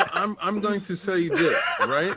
Me and this is when I'm going to floss on you. I'm going to floss on you right now. Me and my 10K 88-inch Samsung television that I'm watching on, that I can see more because my view is larger than yours. You can just see more average stuff. Yeah. I mean, I saw texture pop in when it was going to certain things, but not as bad as last generation. I'm seeing the SSD in effect, and I'm noticing it now, like why SSD is necessary. I can't see any perceivable load times. Right? So I'm playing the game. I don't see any perceivable load times when I'm going from room to room, a section to section. Cutscenes are beautifully done. Now the animation is a little bit stiff. Does it feel like a throwback game? Hell yes, it does. But does it capture that horror feel? Yes, it does. Right. Is the story narrative fantastic? This is the first game, and I don't do this. I don't pick up stuff and read it. Yeah. I'm reading everything. Audio logs are pretty strong. I do feel that. So, okay, I have my headset on. That must be where the whole budget went to. Pretty much. I mean, it's not for you, right? So I have my headset on, and my daughter's sitting there. I have the music on, right? And my daughter's watching all that average. Yeah. My daughter's watching me play the game, and she's totally invested. So my dog is sitting there. It's a part where you're gonna get to a canine, right? And the canine is going to be making weird noises. Spoilers. My dog here stood up on her back, faced the television, and was like, "What the hell is going on with this dog?" and then she went to the sound bar to like, "Yo, are you okay? Like, do you need any help?" The dog was listening to it in. The sound was that amazing. It affected the pooch. I'm like, the ambient sound, the headset I had on, it was beautiful. The feeling, the vibrations, everything that you want from a Silent Hill has been absent because Konami felt that they don't want to give it to us. Probably a reason it's been absent, to be honest. Well, I mean, but millions of other people don't agree with you. Millions of people didn't buy it too. I'm just saying, but it's millions of people have tried it. I mean, you tried it, you didn't like it. All right, God bless. Say less. Anyway, why you gotta say less? But it's the only thing he knows how to say at this point. For the individuals that are in the know, that actually stuck around and actually played a fantastic, wonderful game that is actually the start of next gen. Excuse you. You have picked the winner because when you get to the end and I thought I knew something. I pretty much thought I had it down packed. I thought I had the story figured out. To get to the part where I was at, I sat there with a little tear in my eye, like, "Are you serious?" I heard it's some serious content. It's serious issues. I like that. I like people that aren't afraid. And shout out to BlooberTeam for not being afraid to tackle an issue that is prevalent in our society that nobody wants to talk about. Oh, so there's a message. Okay. Yeah, it's a huge message, and it also shows the demon with inside a lot of you. This game is unapologetically unafraid to attack an issue. When you get to the crux of it, when you get to the bottom line, you're gonna be like, "Man, I didn't think they would go there to the level of psychosis." Dizzy is popping bottles. Shout out to LordCognito who reviewed the game, gave it a 9.1. You know what I'm saying? I give it the same. I give it the same. I walk away. The technical issues don't distract so much from it, but it is a distraction, and I do hope they do release a patch to fix and even certain things out, because I'm noticing graphical. Remember before, like, we used to get clipping in games and stuff like that, and we would see those technical problems. We don't see that now. Now there's these little weird discoloration boxes that pop up, and I'm like, "What the hell is this?" I'm like, "Is this the 900p that they was talking about?" But it'll pop up and it'll do that, and I'm just really pleased that they did launch the game. I'm glad it's a success and on a successful platform that millions, 18+ million people get a chance to try. And it's not for everyone. It may not be for you, but it was for me, and I enjoy it. And I can't wait for COG to get to a certain point, because on Clay Avenue, we used to play Manhunt at night. Like when the parents were gone, we couldn't go up to the next level, but we was in that house, and it got so scary at times with certain things that I would do, and I would walk around the house in the dark trying to figure out where they was to get a scream out, and I would be like, "All I want is your soul. Give me your soul." Do y'all remember the house on the corner, COG? Oh Lord, yes. The house on the corner that had like the ivy sort of growing up. She's a nice lady too. Yeah, that house scared the hell out of us. Yo. Yeah. What? Well, yo, let me jump in. Now I'm glad you said that, King, because I ain't gonna front. You making me want to stick with it, because I'm in like the mod stage where I'm like 2.5 maybe hours. Where did you make it to? I'm in the hotel. You know what I'm saying? Okay. Yeah, I've been heat up yet. Yeah, so I'm not heating up. Vito's in the right mindset. Look. I mean, in the beginning, look. This is what I'm gonna say though. To Saul's point, like the writing and the voice acting is really good. I'm very early. I like the atmosphere. The atmosphere is popping. Like I do like that. Shout out to Madz. I like the real Polish settings. You know what I'm saying? I get a little history. You know, while I'm learning and reading stuff. That was cool. The audio was. Why does he get a shout out just because he's Polish? Yeah, we gotta shout that out. I am Team Poland. I feel like the developers are coming up every time I go to like the shows, the conventions, the PAXs and stuff like that. There is a rise, you know what I'm saying, in the development community, and I always want to salute, man. You know what I'm saying? It's just like I love to see it. Which is quite surprising, to be honest with you, because 20 years ago there was hardly any developers, and there was no money in that here in Poland. So. Yeah, that's quite surprising. I'd like to see that, man. That's wicked. So and you guys make me want to play the medium really bad. Yeah. King David, good. Facts. Good sales pitch there. Yeah, King definitely sold it because I didn't know it went there. I heard rumblings. You know what I'm saying? But look, the character dialogue, I actually like her self dialogue as she's figuring things out. You know what I'm saying? She talks to herself like, okay, and that keeps me in it. And clearly her being a medium is something she's dealt with her entire life. You know what I'm saying? It's something that she feels like, yo, people didn't understand, and that's where I'm at. The 30 frame... Go ahead, guys. Go ahead. No, sorry, I'm so stupid I didn't realize the name medium until King David explained it.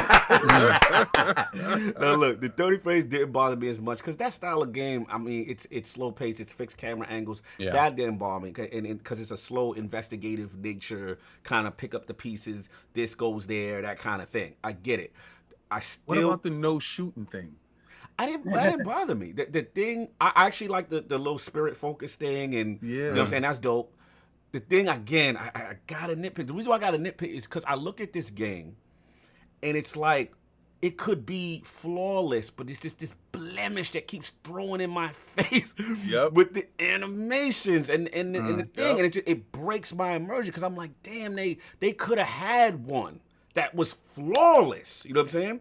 And I don't know if it's COVID. I don't know if because of the motion cap situation, but it just bothers me. Did you see the motion capture contraption stuff? Yes, I did. Yo, I mean, I'm sorry. I don't mean to jump into your joint, and I don't mean to take away from them. They did it in my He just wants to take away from me. They did it in the crib. Yeah, they did it in my basement, bro. They literally, I saw a dude climbing over a box in the basement, man. And I said, you got this game out? Yeah. You made it? Shout out to them for whatever they endured. I just wish the situation was different because with a little bit more polish, with a little bit more animation, you know what I'm saying? This could have been, because we would have just been talking about how amazing it looked and then get wrapped in. But now I'm wrapped in and I'm like, oh, but her mouth ain't moving when it's supposed to. Oh, her jacket did this. You know what I'm saying? Like, it's like, oh, and it just sounds like an average game to me. I don't like your face. Anyway, what I'm saying is that is going to detract certain people, like an addict, you know what I'm saying, from missing out on something that King is like. King is right. Like I don't feel like I'm missing out. I'm gonna be real with you, addict. I was like, this game probably mid. People hyping it up. I'll see. You know what I mean? The mechanic thing is cool. The reality thing is cool. The way they do it, and it's really done well. All of that stuff. The game does well what it's supposed to. What this type of game is supposed to do well, right? I mean, listen. None of these games. You go back to any of these games with tank controls and fixed camera angles, Silent Hills, Resident Evil. Nobody's ever talking about the gameplay, right? They're talking about the scenarios that they find themselves in, the atmosphere, the overall story arc, especially Silent Hill. Like when you talk about the themes that are in this game, I immediately think about Silent Hill 2. Silent Hill 2, when you get to the end of Silent Hill 2 and you realize what the crux of that story is, you're like, oh my God. Yeah. What have I done? Yes, I can tell this is going, and shout out to Moncho in the chat because I do feel where the energy is done well is the environments. You feel a certain thing when you get into the joint. So that's all it is. Because I was like, it's a shame because of that animation stuff or whatever, and because of the fixed camera angles. You know, put it this way: if this was the traditional over-the-shoulder third person, I'm telling a lot of people ain't gonna complain as much, and they would deal with it. They wouldn't have the graphical issue. That's pretty much what I just said. Yeah, but, I think this game is more. It's more about suspense than it is pure horror. This is psychological thriller. If you're that's not, why I don't like it. Yeah, no, and I get it. And addict, I completely understand. And it's not gonna be for everybody. This is not gonna be for everybody. But for those who like psychological thrillers, this is gonna capture. And you know what it reminded me of? What it reminded you? It reminded like the way they. Man, I ain't even talking. I'm just trying to time this. I don't want to talk about it. Look, the game's not bad. Right. It's something like I was in a party yesterday and someone said, I'm going to try Medium because I have Game Pass. Like, that's what this is about. Like, you know, a game like Medium, it probably would have did okay, but it would have flopped in the end. Like, but because people can get their hands on it, and because you know the horror community is like pretty much grabbing anything they can, it's going to do well. And I hope the game does well because I see potential in the studio. Right. But put it this way. Put it this way. It's one of those situations where I'm hoping there's a Medium too. Yeah. Like I don't think so. Oh, based on the story. So they do a lot of one-off stuff too. I mean, based on the story. Okay. I mean, maybe in the world. Okay. Right? Yeah. Maybe they do a Silent Hill thing, and it's like a this is this person. Something. You know what I'm saying? I say this to say the Attic, right? You already was put off from the game before you got to it, right? Right. Where I was intrigued by the game, literally from the inception of it, Good point. Because I'm into that type of stuff, and I'm not taking anything away from you, but you mentioned that somebody was inside game chat and they said they're going to try it because it was there, and that you feel that it would normally flop without Game Pass, and I feel that to be true, King, that you're supposed to watch it to the very end, and there's also an after credit scene. Okay, I will. Okay. I'm gonna finish it up today. Maybe Thanos will show up and snap this game good. Oh my God! I'm saying that. Nah, I'm just playing. I don't really feel like this, you guys. No, that's cool. No, I don't like the game, but it's. Yeah, this is a game that I think you're a Demon Souls dude. Yeah, like, actually, okay, how does that have anything to do with No, this? okay, let me say this. Because I got to hear this region. When you was playing Sin, I was super intrigued, but I know it wasn't for me. Right. When it came to Game Pass, I tried it and I was like, yeah, this is not for me. But it literally resonated with you to the point where you beat the demo in the guy's face.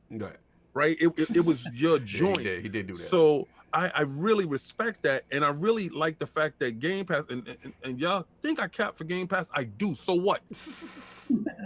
It was in Game Pass. I tried it, and I literally tried it the same day it came out with the same level of anticipation. That let me see if it sticks with me now that I'm in my own environment to try it out. I feel that. But the ability to try a game that you would not normally plunk down $70. This is $70 here, guys. I think when it comes to this, if anything, this screams this screams is Xbox is trying to be diverse with Game Pass. They're trying to give people whatever they want. Like, you know, this might not necessarily agree to me, but when Starfield drops at the end of the year, that's probably not going to agree to most of you, but it's going to agree to me. No, I'm in on Starfield. Yeah, I'm in on that. But, I mean, I think, but just like you said, I think the diversity that Game Pass allows for allows that, you know, A- B tier game to exist again in a world where that died. Like when the original THQ died, the B tier game, a lot of which were very good games, died along with it. And then, not to cut you off, the walking simulator. We seen Telltale die. Like, we've seen these genres even, and don't get me wrong. Sony guys in the chat. Like, let me just I expected a different type of game with this. Oh, okay, it's not the game you get. Because I love those type of games, but this one it just didn't resonate with you. I played like an hour of it. And I was like, check this part out, right? It's a single player, story driven. We're not gonna do that. Time out. It's a single player, story driven, next gen game. It's a new IP. Yeah, but guess what? But guess what? But you know what? But guess what? It's not Xbox Game Studios. It's not Xbox Game Studios. So you know what? Fraud alert. No, I feel what you're saying, right? But this would have never been done. I don't feel what he's saying. You won that. You take that. No. That's not Xbox. They would have never done this before. Absolutely. They threw the bag to Bloober. Xbox, you don't need it anymore. You have it. There you go. You got your one and done. Nope, that's not it. That's not it. I want them to purchase BlooberTeam, because if you compare BlooberTeam, I think BlooberTeam would be a good purchase. With that other company, I mean that other development house that they purchased within the Bethesda, the ZeniMax deal. That does what is that game? Compulsion. That's what the other scary game that they make. Oh, the Evil Within. Yes, the Evil Within. If you can like have 1 year something from BlooberTeam, 1 year from the Evil Within developers to keep that B level, because some dudes love B movies. Yeah. You know, and I'm one of those weirdo dudes that like B movies. Yeah. You know, I mean, it's something that you can try. Yeah. Am I telling you, Sony dudes, oh, this is the reason for you to run over and cross the street and purchase? No. I mean, if you want some next gen experience, you can do that. But what I am saying to you is the reason why Game Pass is so inviting. I would have never purchased this game. Facts. Exactly. That's the beauty. And without Game Pass, like let's say this game comes out everywhere, right? A game like this probably straight up dies on the PlayStation. That's what I was just about to say. That my point was, I'm a super Detroit Becomes Human fan. I love that game. You know what I'm saying? And it's like, it didn't necessarily knock it out the box. You know what I'm saying? And then we saw it, you know, go to other platforms and stuff like that. So I'm waiting for it to come to Game Pass. I'm waiting for whatever. You know what I'm saying? Like, it's just... For PC, why not? Yeah, you know what I'm saying? Never Like, played it, though. That it's a beautiful game. It's well, and again, it fits that walking simulated choice mode. I mean, it's a little different from medium and not horror, but that's the thing. And it's cool to see a game like this, regardless of how the masses feel. That's not for everybody, but still do successful, recoup costs, do all this stuff. That definitely would not have happened. That needs to me. That needs to happen. Like we have to have again that this platform allows for that type of game to come back in a way that it didn't have a place anymore. And then everybody's looking at, you know, where the big bangers all the time. Like you're not gonna get AAA bangers all the time. Yeah, that's all. But look, that's a big point. I don't think I've heard anyone talk about that in detail about Game Pass facilitating that kind of AA title more, because everyone thinks, people see it from the negative and like, oh yeah, it's going to be Game Pass fodder or something. Right. But that's the thing. Like that's a dumb argument, right? Yeah. Because let's say on the PlayStation platform, right? PlayStation, that's my platform for their first party stuff, meaning that there are long stretches of time when they don't have a brand new banger out that I'm not playing that console. Right? There's I don't have much intermediary stuff, right? And you know, and then the small stuff that does come out there, it doesn't get supported by that community the way it would on a Game Pass on the Xbox. For instance, this month in games in their PS Plus, Concrete Genie came out, and they, you know, the PS faithful sort of forgot about it. It didn't do well, but it was published by Sony. It was sort of brought to the forefront by them, and it was sort of ignored because it didn't fit, you know, that archetype of what a Sony sort of first party banger is, right?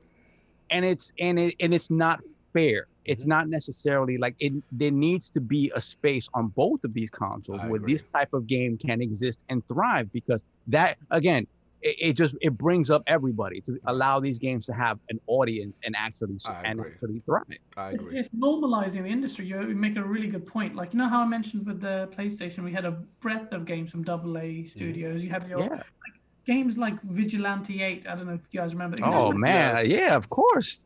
Yeah, I love that stuff, but you can't see that. Like a Twisted Metal Black, even the new Twisted Metal wouldn't be viable apparently. Yeah, it was on the PlayStation side ever since. The big name, like I will say PS3 forward, right? You started getting these big sort of huge titles, the Uncharted and stuff like that.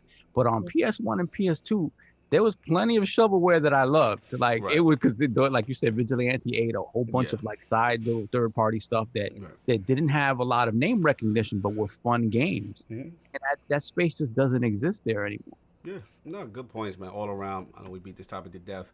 But look, good to see them doing well, again, and the success of the studio, and see what we got more from Bloober in the future. We got to move on. Addict, let's wrap this thing up, man. You're bleeding edge. What's going on? Yeah, they they stopped bleeding edge. They bleed out. They said get that up out of here.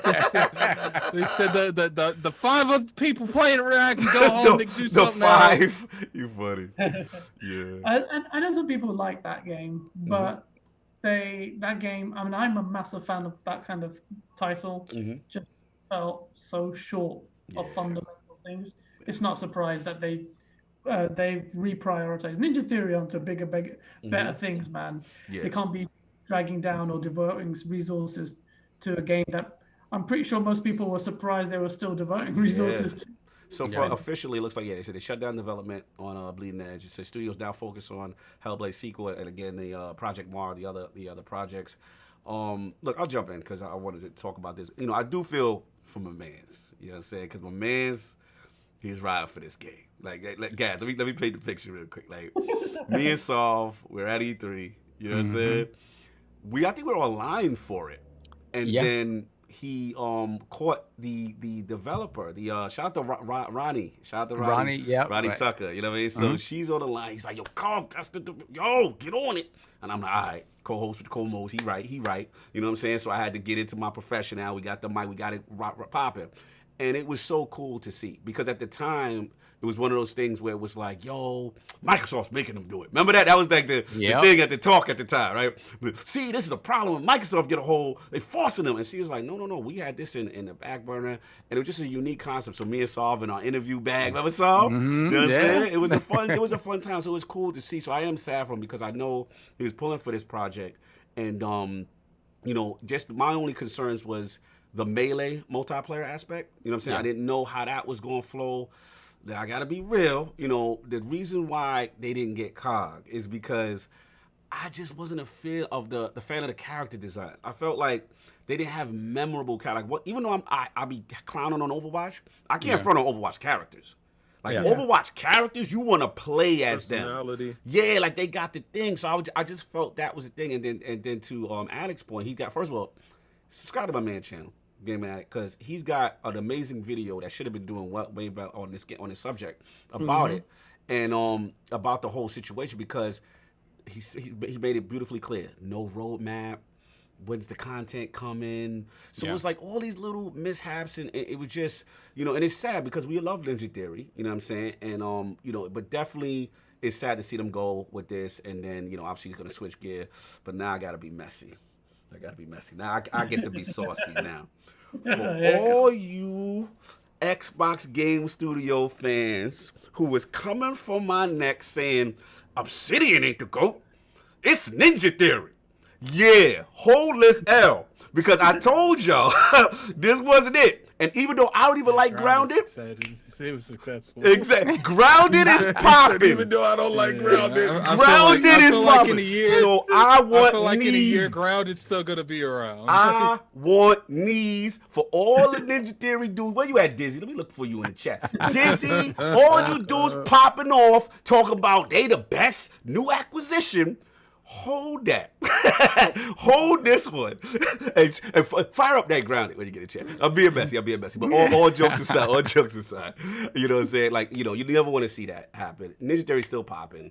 They got Hellblade 2. They got Project Mara. It's still good, but just don't come for the GOAT. You know what I'm saying? But what you're saying is you 2 for 2. Yeah, I'm 2 for 2. 1 for 1. Exactly. When you come for it's only. And actually, no, they're not even 1 for 1. They 0-1. Listen, there's only one GOAT acquisition here when it comes to the new studios. You know what I'm saying? Yeah, that's ZeniMax.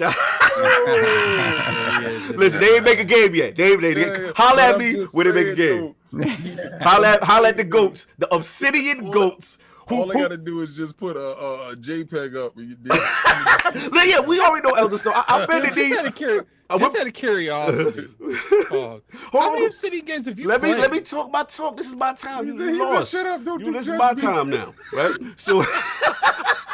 He's like, you guys ain't gonna like the answer, so I'm gonna divert. I'm going to divert. Listen, don't you fact check nothing in here. What we doing is we talking about it. To King try to come for me. We all know the best Fallout was that New Vegas made by the GOATs. Did you play that? Thank you. Don't worry about what I did. Worry about what they did. What I did. Facts is facts. Don't worry about watch what I do. Keep going. I had to be messy. I had to be messy. Just a little bit. It's a fun topic. But salute to them. But yeah, keep naming their games. No, I'm finished. I got my bars off. Is that the only one you know? No, I got my bars off. I'm good. Man. Outer Worlds. Just say what I want to say on this topic. Yes, please. Okay, come on. All right. So I didn't think Microsoft showed it in proper light. All right, I was standing there with the head of Ninja Theory, Nina Christensen, and so what? I'm dropping name. Woo! Oh yeah, you was with the studio. Yeah, Yeah, you know, salute, we was salute. at FanFest and we were talking about You the was game. schmoozing. King was schmoozing. Liquor was on deck. I see you. No. I see you. I see you, anyway, boy. anyway, so we were looking at it, and you know, I said I didn't think, because actually when I did get a chance to see the actual demo, I thought the demo looked better than the trailer that they showed. Now the characters, I'm not gonna go with Cog. The character design to me on the characters were great, but like Cog is saying, they didn't have personality to flow, and I don't think the game really had the legs that it needed. After playing the game, I felt that, like you were saying, the melee combat of it took away from the game, to be honest with you. I think if they was have more range attacks, and they changed it up, they wanted to be so different from Overwatch in these games that they were completely different. And you didn't take the successful nature of Overwatch, except for the character designs. And you know, Addict tried a lot, you know, with the game, to push the game, to be honest with you. The game really wasn't for me. I don't play Overwatch, and I know it's a very hard genre to be successful in. Noted by Gaz saying, making a multiplayer game, see the trap, making a multiplayer game and being successful with it is hard as hell. And I always said it, and y'all can go back to my old words. I thought this was somebody's passion project that Microsoft said, okay, fine, you can put it out, but whatever. That's exactly what it was. But it's absolutely, I mean, when we talked to Ronnie Tucker, she said it. She was like, it's a small team. Yeah. When we remember, they had just recently sort of been purchased by Microsoft. Yeah, they were just purchased. Yeah, at the time. So, and she said, look, this was on the table, and they could have easily been like, no, walk away from that, and they let us do it.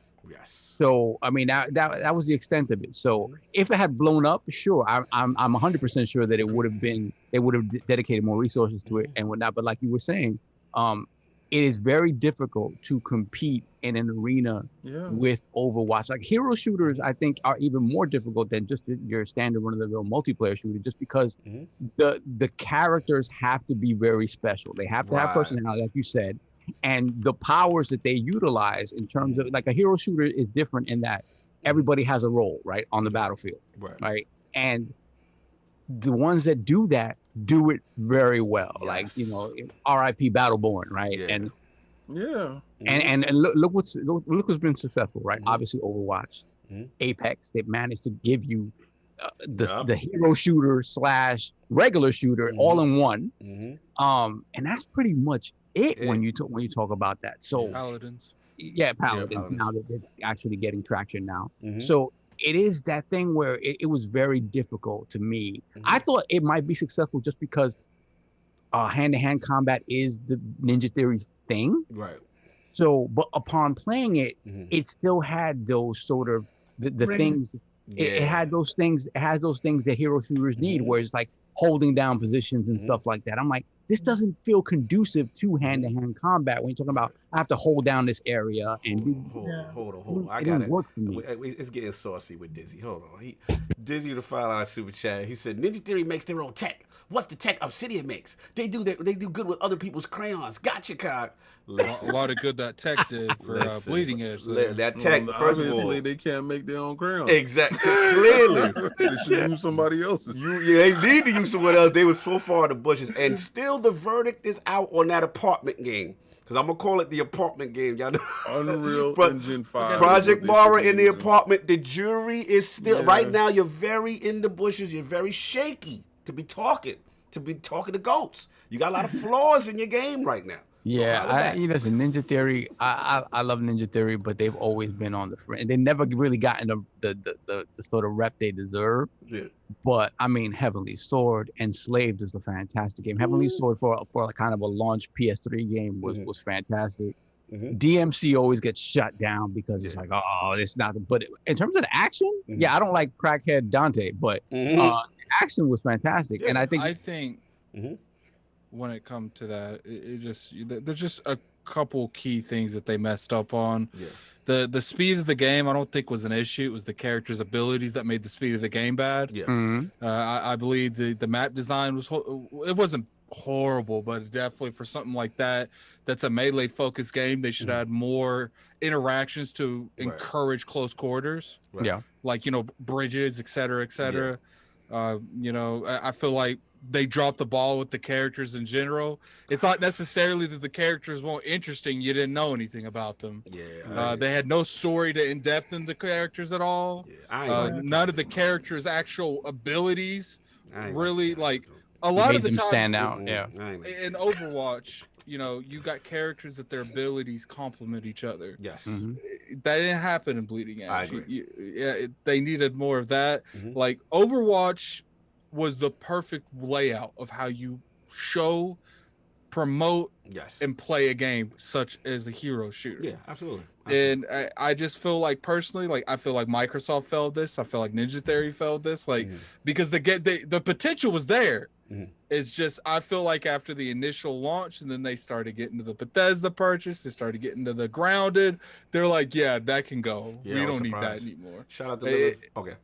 And it just, you know, it gives me a concept. It's like, do I invest in Grounded? If Grounded drops below a certain engagement, are they going to cancel that? Like, no, but our engagement is super tough. So I mean, don't you? Now it's our. Yeah, now I'm a fanboy. I'm only fanboying what I'm saying. I'm using we. I'm using our. Like, my good. Our engagement's good, sir. I'm official representation for something. I want Microsoft to support something. I don't want Microsoft to. It would have been different if this is like 3 years and with Bleeding Edge, and it's like, look, we're not going nowhere. Yeah, so quick. Like, how you gonna let a game come out and you give it a year, to capitalize in an already saturated market? And, like, you gave Sea of Thieves like 2 years off of nothing. But see, like, the difference is the diversity in the studios. You know what I'm saying? Obsidian can do the single player and the multiplayer. Some people just good at what they It's funny he says that, but it's true. I mean, I think they're focusing now on what they're good at. That's what I'm saying. They do the scary stuff in somebody's apartment. Attic, you're right. You are right, Attic. Hold on, let me finish before you come at me, man. Like, to me, that's the exact reason. Right. You know, Grounded's like, look, we're putting resources to this third project that you guys are doing. It's not really doing. The kids out here popping. It's like, but, you know, just go over there and help with Hellblade 2. We need more over there. Like, work on the voices. Can I finish my statement without you getting blasphemy for no reason? Like, you can be messy after I'm being messy. Yes, I love how you know when you interrupt you, but continue. There is a way that we do things here. Yes, come on. You're supposed to be on the other side. We need you to be the host. Okay. We can't let you go wild. I get one of these. I get one of these a year. Continue. Okay, you've used your one of these. Like, when it comes to Sea of Thieves, they're like, okay, we got Sea of Thieves, Rare, we got Sea of Thieves, and we got what's that other one? What's the other one? The other game they're working on. The other game the Everwild. Everwild. So, like, okay, they're like, Sea of Thieves, go to Everwild. Like, they're not going to do that because Sea of Thieves is making 2 good games. But when it comes to Ninja Theory, they're like, look, Grounded's falling below our threshold. No, don't say Grounded. Say Bleeding Edge. My bad. Bleeding Edge is falling below our threshold. We don't believe in this anymore. But people are hyping up Hellblade. Go over there to Hellblade. Right. And I feel like that they sacrificed one arm to make the bigger arm stronger. Yeah, more brolic. More brolic on the other side. Do what you do best. That Bleeding one Edge thing. was a passion project of one. Thank you. guy. Yes, true. I don't care about no passion There was project. one guy who really wanted to. One girl. I can't go off with that passion project. But stuff, she got it's like, right. at the end of the day, if it's a passion project, don't give it a year to be a passion project. Like, it's like you literally gave them a year in a pandemic. No, but and it didn't grow in a pandemic. It came out before. But they can't really do a full year of development when they working from home. Like, I mean, like you literally gave them no chance. No, I mean, I hear that, but at the same time, it's like they have the boon of Game Pass, right? So nobody's paying for this separately, right? You have an install base of, at that point, I don't know how many million it was at that point. 15. And if nobody now, I would say this: Microsoft did a very bad job of putting that game up to the forefront, right? They didn't do that after that first release, the initial release, whatever it was. they didn't talk about that game. That game was never put to the forefront. There was like- never. Was there any sort of DLC drops like They Going dropped to hell. cosmetic? They dropped the Cock is character. going to hell. They dropped the character that was initially put into the game. He was pretty much like he wasn't finished at launch, and then they dropped another character after that. They dropped like a map or two, and then you know how I knew it was over because I hadn't played Bleeding Edge in a couple months, and I went and looked at their website, and they ain't updated it since like the middle of last year. I was like, yeah. It's a wrap. You can ask. You can ask Kid. I said that. Same thing. Do you think the gameplay core that was there could have been changed or evolved in a way that would make it competitive with the Overwatches of the world? There's certain characters that needed to be buffed. Let They guys needed. get off his bars, man. Yeah, guys. No, sorry. Everyone has interrupted. Yeah, interrupted. Yeah, go. No, guys, please. Go ahead. Sorry. No, brother. You had some stuff you want to say. No, please. No, I think you give too much credit to Bleeding Edge. It was immediately apparent this game was not going to last. There were fundamental problems even with the format of the game in terms of its mechanics. It was a visual mess in terms of the UI. You couldn't distinguish your friends between your enemies, even till the current state. Varying errors. I'm like, well, what am I looking at? All I'm looking at are like the health bars of people. It's not truly a melee game because you can do distant firing, these little chipping away the shots at you, like the witch fires these shots. There was like, that wasn't what you promised. The characters weren't compelling. The game, as soon as it came out, I think vast majority of people knew, right, this doesn't really have that much potential. The diehards stuck by it. Whereas Sea of Thieves, for instance, that the fun factor was there. Nah, I'm not letting you. Nah, we ain't. Right. Going. I was We slave. ain't going. I was slave Nah, dancing for an hour and a half doing we ain't nothing. gonna sit here and be like, something. nah, you ain't on that. It was more fun being on the beach with the beer and one person getting drunk in the boat. No, we ain't gonna sit here. And who's canceled and who's not. Just say they ain't nothing to do on and who shut down and who not. No, listen, that first, I don't play those games. And that first month on, right, there was nothing more fun than the effery of boarding somebody's shit, stealing all of their stuff. Yes. Like that was the game. Fun. It was good. Yeah, there's no viral moment with Bleeding Edge. Over here say, we know it was gonna fail, so that's okay. No, I ain't about that. I ain't Listen, it. Nah, you said you we like ain't gonna sit here. No, look, if a game is put out, it is put out to succeed. Right. I'm not having this Microsoft put that out to fail because you know what that No, we're not saying encourages. that. We just saying it's more fun. That encourage I'm saying from the fan base. Oh. Like that encourages this nonsense narrative going around that they put games in the Game Pass just because it's a game. It's But that was that game. That was a game that they put out to succeed on its own Steam. They put that game out and and gave it a year in a pandemic with. The game came out. We can't use pandemic. We can't use pandemic. We can't. That game was 2019. That game was. That game was. Whose fault is that? Whose fault is that for them? That was it. Microsoft said, "Yo, go ahead."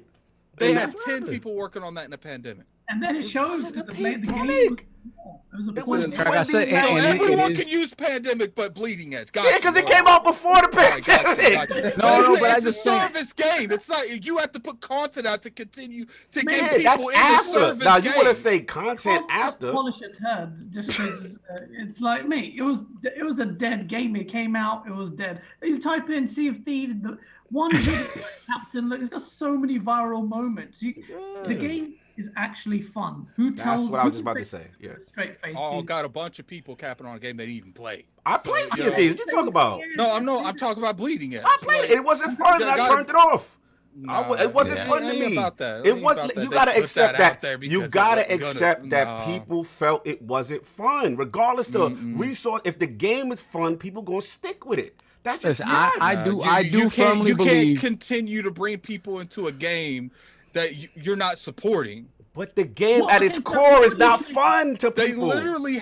I'm not gonna argue with you guys. But that's the fact. You guys didn't really play the game. You played a couple games. And if it was fun, I would have stayed with it. That's what I'm trying to say. That obviously other people felt the same because they would have stayed with it. I tell you from that E3 demo that we played, we were there for like a good 45 minutes playing that game.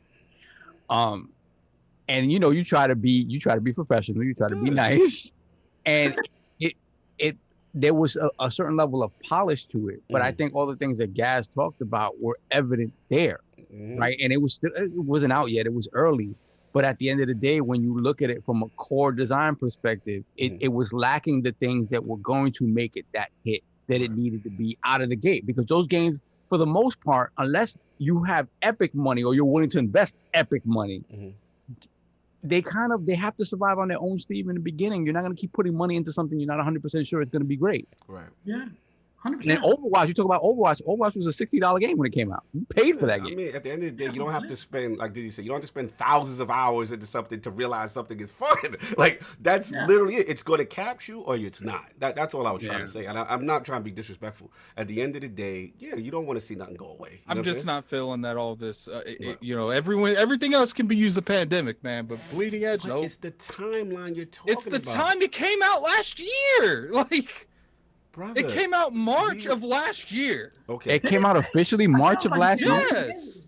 We saw it E3 2019. That's because it wasn't out. We went in June and it didn't come out the same year. It was delayed. But the development cycle was way before that. That's what I'm trying to say. The game was in creation way before that. They didn't just start creating the game after we saw it. And come on. That's what I'm trying to say. The pandemic did not affect them in that manner. The pandemic would affect, I'm going to give it back to you guys. The pandemic would affect future content. I give you that. Yeah, I'm with you on that. But the game itself, the core base, no, that wasn't affected that much. I mean, yeah, because you talk about they had two DLC drops or whatever during the course of that year. You would think that their plan with that game, having showed in 2019, would have been, they would have had a lot longer sort of game plan for this game. And it doesn't seem like they did. Right. It just doesn't seem like they did. Not that they weren't able to release the stuff. But there was 10 people working on it at the jump. 10 people. No, look, you gotta grind with it. Go ahead, guys. Because I think the dev team itself was how big, right? The dev team itself was like, so passion project. Guys, I'm sorry. We keep interrupting you. I'm sorry, brother. Continue. No, it's okay. I mean, it shows that it looks like a free-to-play game. I really wanted to like it. I was excited about it. I was defending it before it was coming out. I was like, hey man, I'd love Ninja, because there was a crowd that, the Sony crowd was saying, oh well, look at this, you buy Ninja Theory and you start forcing them to make that was the talk. Yeah, and I was just like, mate, this was in the works before they even bought them. And it was a passion project, and it was just not good enough. The game was not good enough. If they were going to support it through the pandemic, it would need a complete foundational upheaval and a complete transformation beyond recognition to be successful. And just Bleeding Edge was not there, man. It's by a big margin, man. Not in the Madz, I'm sorry we didn't get your thoughts on Bleeding Edge at all. Sorry, and King. Yeah, no worries. I mean, I wasn't really a big fan of that game, and that was ever since I first saw it. Actually, at E3, like over a year ago, really. I don't really play that kind of games because, if anything, I prefer like a proper shooters rather than melee kind of games. So like For Honor and that kind of games are not really for me, to be honest with you. Like, so I like my personal opinion, right? Of course, but I didn't like the characters and the stuff. So I played it a little bit, when it was still in beta and stuff. I didn't really enjoy it. Right. And to be honest with you, I didn't even play that the game when it properly launched, even via Game Pass. I just wasn't really interested. Okay. But on the topic of whether they should still support it or not, I mean, Microsoft is a very number kind of driven company, right? So they clearly saw that it was pointless to support this game, I guess, and stuff. Like, I don't know how many people still play that game and stuff, right? But I would imagine that if people were still interested in stuff, they would still support it and stuff, right? But I mean, Ninja Theory, I mean, they were never really, I mean, other than what was this co-op kind of game on OG Xbox, Kung Fu Fighter, or no? Was it? Kung Fu Chaos? That was Ninja Theory as well. Kung Fu Chaos, yeah. Yeah, so I think, but that wasn't really was it a multiplayer game? No, that was like a it was multiplayer. All right, okay. So because I wanted to say that they don't really have much to do with the multiplayer games. Okay, so I would like them. But you know, for the most part, like they focus. You know, or at least they used to focus more on like a story driven kind of games, like Enslaved and that kind of games, right? There's what's the name of this PlayStation 3 exclusive? Heavenly Sword. Exactly, that kind of game. So you know, I would expect games like that from them, not like these multiplayer kind of games. So you know, I to be honest with you, I really do hope that they stick to Project Mara, you know, Hellblade 2 type of games and that kind of stuff, these kind of experiences, and leave, you know, multiplayer kind of driven kind of games to other teams, I guess. So I mean, I'm not really going to cry for, you know, really because of that, but yeah. So we've probably talked about Bleeding Edge more than Ninja Theory. Yeah, we definitely this went crazy. King, I'm sorry, brother, I didn't get your joint. We got to roll. No, I just feel that it sucks that this is the fate of the game that everybody was saying was doomed to fail from the beginning. You know, I just thought from the beginning it was mishandled. You know, when I say that, and I'm laying the blame at Microsoft feet, to be honest with you. Okay. Because if this is your first title from your newly acquired acquisition, I think you should have just polished it up to the point where it actually reflected what was going on in the marketplace, to be honest with you. You should have had it focus tested a little bit. That's all I was saying, King. Is they put it out to die. They ain't given no support. They didn't give it no money behind it. It still had the exact same amount of people that it had post. Like you're right. Like I told you, you were right. And a lot of dudes don't think that I call Microsoft out on certain things. I do. I think this was a one-off when it came to, okay, we'll purchase you. Here's your passion project. We'll give you the platform. That's how I look at it. Sink or swim. And I don't think that was right. I think that you, if you make an agreement, you know, you go in full, you know, wholeheartedly, double the team.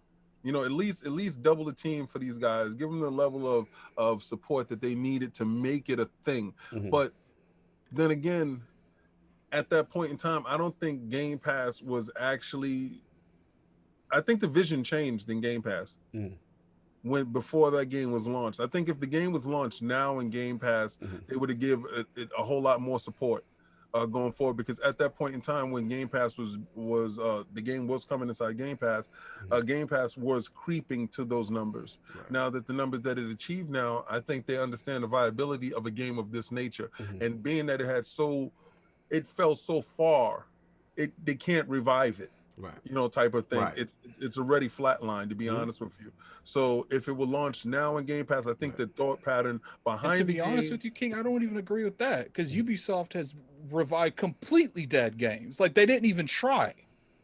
You know what? You could be completely right. Like, but also to your same point, they said that we're not going to continue to fund this project while you're working on this project that we need to be a hit.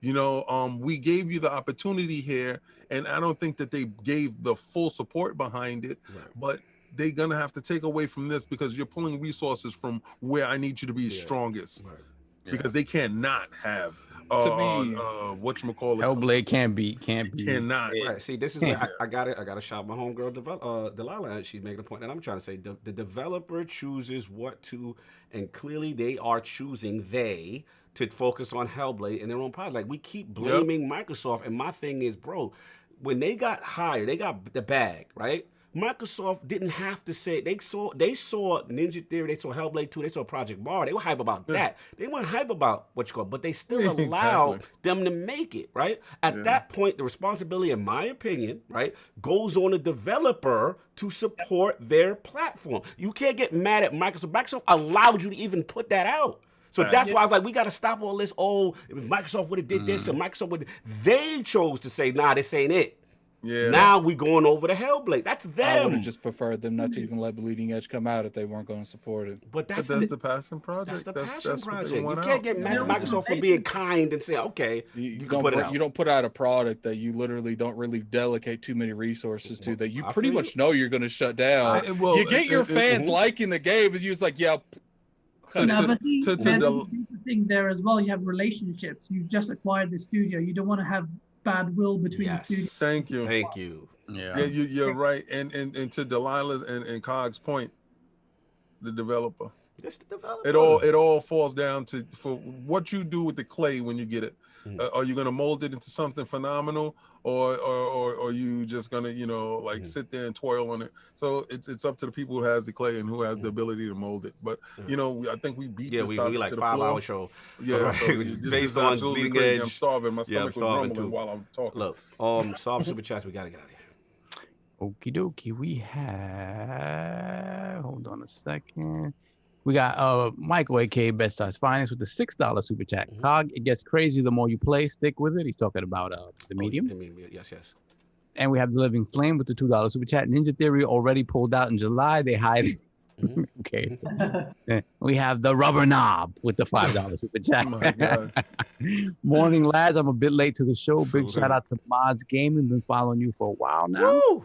The bushes be Thank blooming you. this year. # plant food. The bushes. Salute to the bushes. And then shout out to ATL. Put the crest in the chat for the newest member of the realm. Shout out to ATL. Salute ATL. Love. Dude. Then we got a Rodimus with the $5 super chat. Wait, Attic played an hour of the medium and called it trash, but won't let no one else not like Bleeding Edge. Oh, he gonna start up now. It's not about liking or not liking. Like, I'm not gonna argue with some idiot in the chat. Like you completely took what I said and you completely twisted that to your knowledge. Like, nah, that wasn't even what the argument was about. The argument is I felt like they didn't support enough. That had nothing to do with other people playing the game. Get him at it. Get him. So we have Stitch with the $2 super chat. Microsoft to Bleeding Edge. Bay. We good? What else? I think we're good. Yeah. All right, we gotta go. This is crazy long. Jesus Christ, bleeding. All right, new IO people with the recent reveal of Microsoft Q2 earnings call regarding the positive health of the Xbox division, which has you the most excited for the future of the platform. King's dancing again. Choices Saying are blue. A, 18 million Game Pass subscribers. B, overall gaming revenue increase. C, more studio acquisitions. Or D, I don't care what y'all say, they still gotta recoup that Bethesda money. Oh God. Shout out to all those that will go up on Twitter later on. Lord Guys of Game on Daily and Lord Madz of LordsandGaming.net. My people, Lord Guys, where can people find you? What you got going on, sir? You can find me at GameOnDaily.com. GameOnDaily is our video channel. If you're a content creator, you can submit stuff on there. Cognito, you asked me a shameful question. Why is not the Iron Lord stuff on the website? It's because it's for the content creators to submit content. We don't submit content. We submitted. The lead has been bent. Dealer called me. He goes, "Yo, Gaz, I noticed all these other podcasts, but you don't put mine in there." I'm like, "You clearly don't listen." We didn't know. We thought y'all was VIP. Don't worry, we'll pull up now. We will submit. Continue. Thank you so much for having me. This has been it's a few hours, but I've just been sitting there listening and loving the chat, man. I knew it was going to be fun and effortless, and you guys stand out as one of the best at the best for a reason. So I'm absolutely had so much fun. I was looking forward to it, and I said, Cog, I'll cancel wherever that was. Sunday it's happening. That was love, man. Thank you for pulling up, man. I know, like I said, we were talking for a while. Some last minute things scheduled happened with me, but the fact he was still able to pull up, and I'm like, yes. You know what I'm saying? Because I didn't want to wait so long. It's like, now we getting the schedule's getting crazy. It's hard to get people on when I want them on. You know what I'm saying? But salute to Attic for that as well. But salute to you. Salute to Asa. We got to get him on. I love what you guys are doing. Salute to the entire team. Please support these guys. Game on Daily, and then Go Live is Saturdays or at what time? 8 GMT, a time that King David cannot do. See, and that's what I was trying to explain to you. I said Saturdays is available. Okay, they're available now. Yeah, I told you that. See, you didn't submit your application right. You didn't listen, guy. I didn't listen. You weren't listening to the beginning. I told you. I said, when you're gonna have me on Saturdays is good. So he's good. Man, that's me. That massive smile on my face. Now, I got you.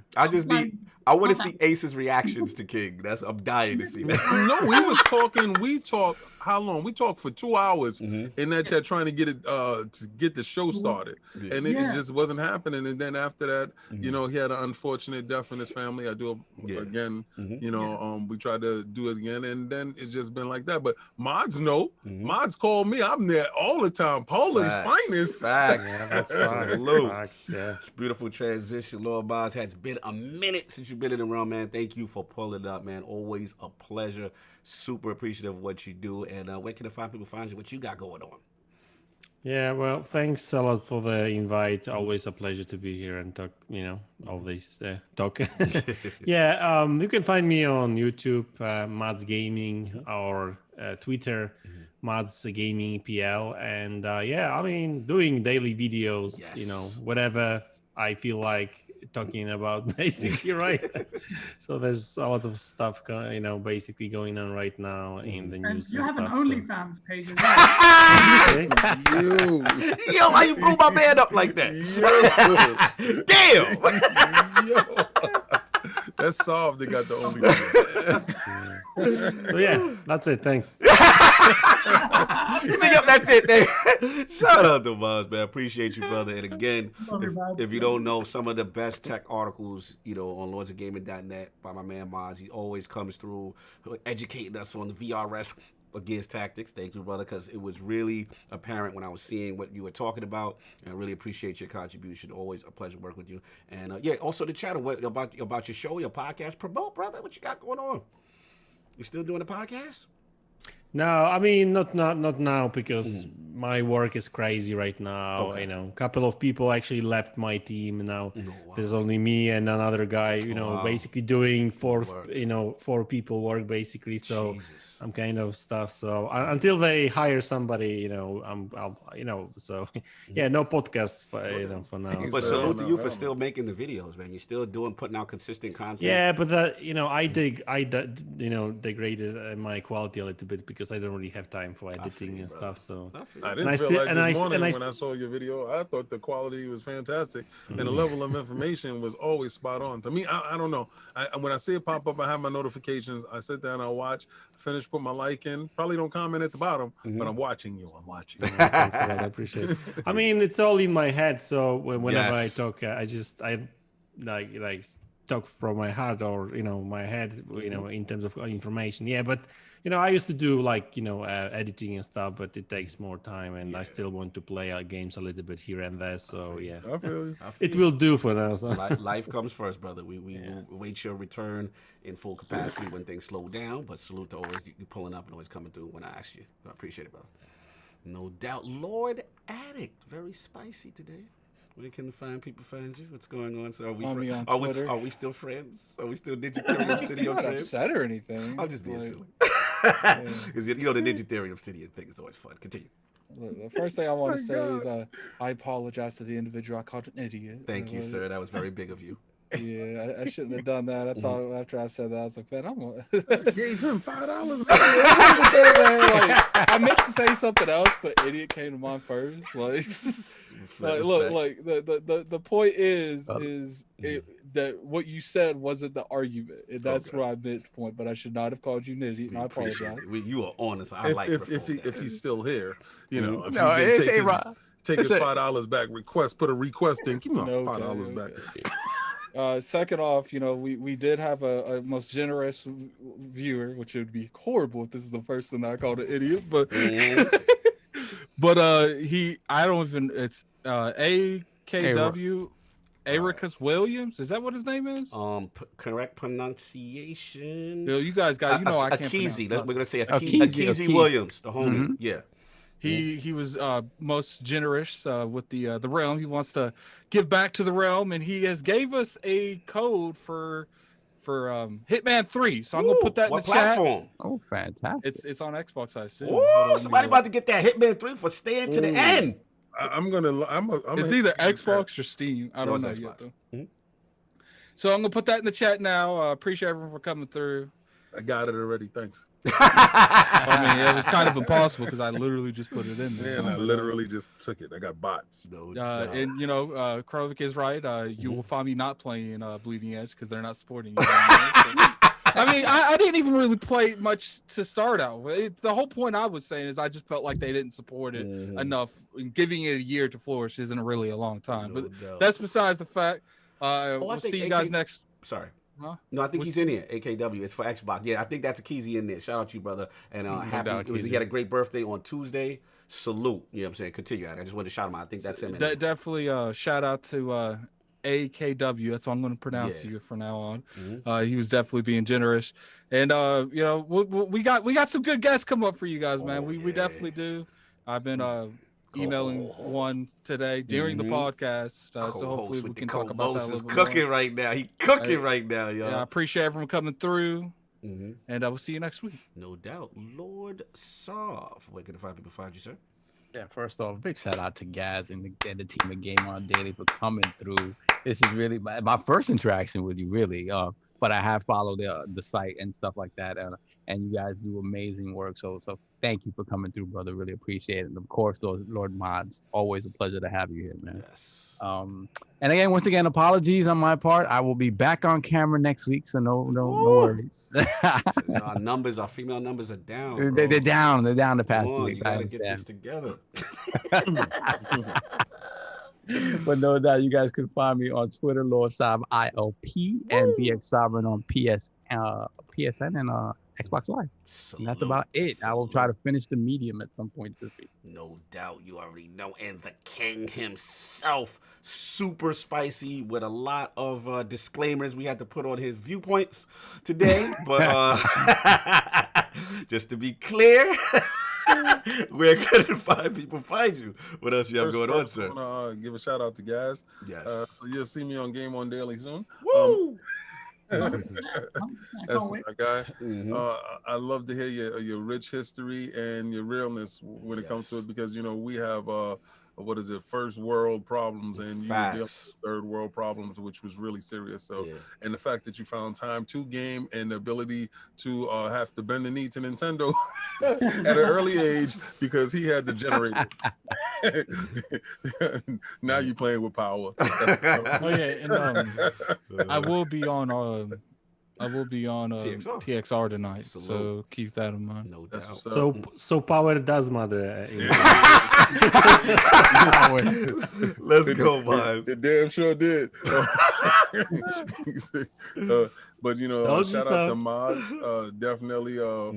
He was my first international shipment. Yes. Of merch, and I couldn't, like, when I went to the post office and I'm sending it out, because this is when I was doing it personally, and I went to the post office and I was sending it out, and she was like, I had to declare customs and stuff like that. I was like, wow, this is crazy. And the lady behind the thing was like, you have people in Poland? Like, okay, obviously now. It's connected. You know, listen, the shipping was more than the shirt. Damn! I appreciate that. No, it wasn't. He had to let you know. What it was, and I really didn't care. This was love, Madz. Yeah, I really didn't care, because you represent all that is wonderful in this community. Facts. Literally, you know. So we do champion your success and you know, push you forward with everything that you do, no matter what. So that's when you call, I'm there no matter what. Thanks a lot. All right, so everybody that came out and saw my broken statue, I mean, it broke my heart when it happened, but I understand the risk reward type of thing when I'm doing live unboxings. And live unboxing Saturdays is the thing. That's on DCX. That's Darth Castle X. If you don't know, don't go to the music channel. I won't be there. But Darth Castle X, which I do on Friday nights at 9 p.m. So we talk statues. We talk industry stuff. We talk a lot of stuff. It's fun. It's a little bit more mature than, you know, IOP as far as language goes. So you'll see a whole different king when you're there, and you get a chance to, you know, be in a different kind of setting. And I just love doing the podcast with you guys. I swear this is so much fun doing it and talking numbers and doing stuff that we normally would do on a Saturday. Just to hang out and just to make sure that we keep that cohesive net together. It brings me joy, and I'm enthusiastic every Saturday night. Looking forward to Sunday mornings, to be honest with you, afternoon. So. Salute, man. Again, sorry, we want to get that chat. I think bro. QTI Grizzly with the $5 super chat. Great podcast. Thank you, brother. Appreciate it, brother. Yeah, man. Like I said, King said it best, man. Love doing this, man. Again, salute the guys. That was amazing. Love hearing the history. Love hearing the stories and things of what people go through, as well as their journey as a content creator. That was super dope, man. Yo, you had me thinking. I was like, yo, Pakistan was real. It was real. So I learned a lot today, man. Salute to you, man. Salute to Asa. Salute to the team. Love what you guys are doing. Keep up the good work. And of course, Madz in the building. Always love. You already know how we do. And yeah, man, again, LordCognito.net, thank you guys for supporting. You know what I'm saying? We got the Medium review up and all that good stuff. Solve, Addict, and stuff. Yo, we got a lot of fun stuff planned. The next couple of months, buckle up. We got some things cooking in the cooking. Co-host is working right now. He's doing his thing. He's very humble, but we got things going. Anyway, look, enjoy your Sunday. We've been rambling. I'm gonna leave y'all, and until next week, peace.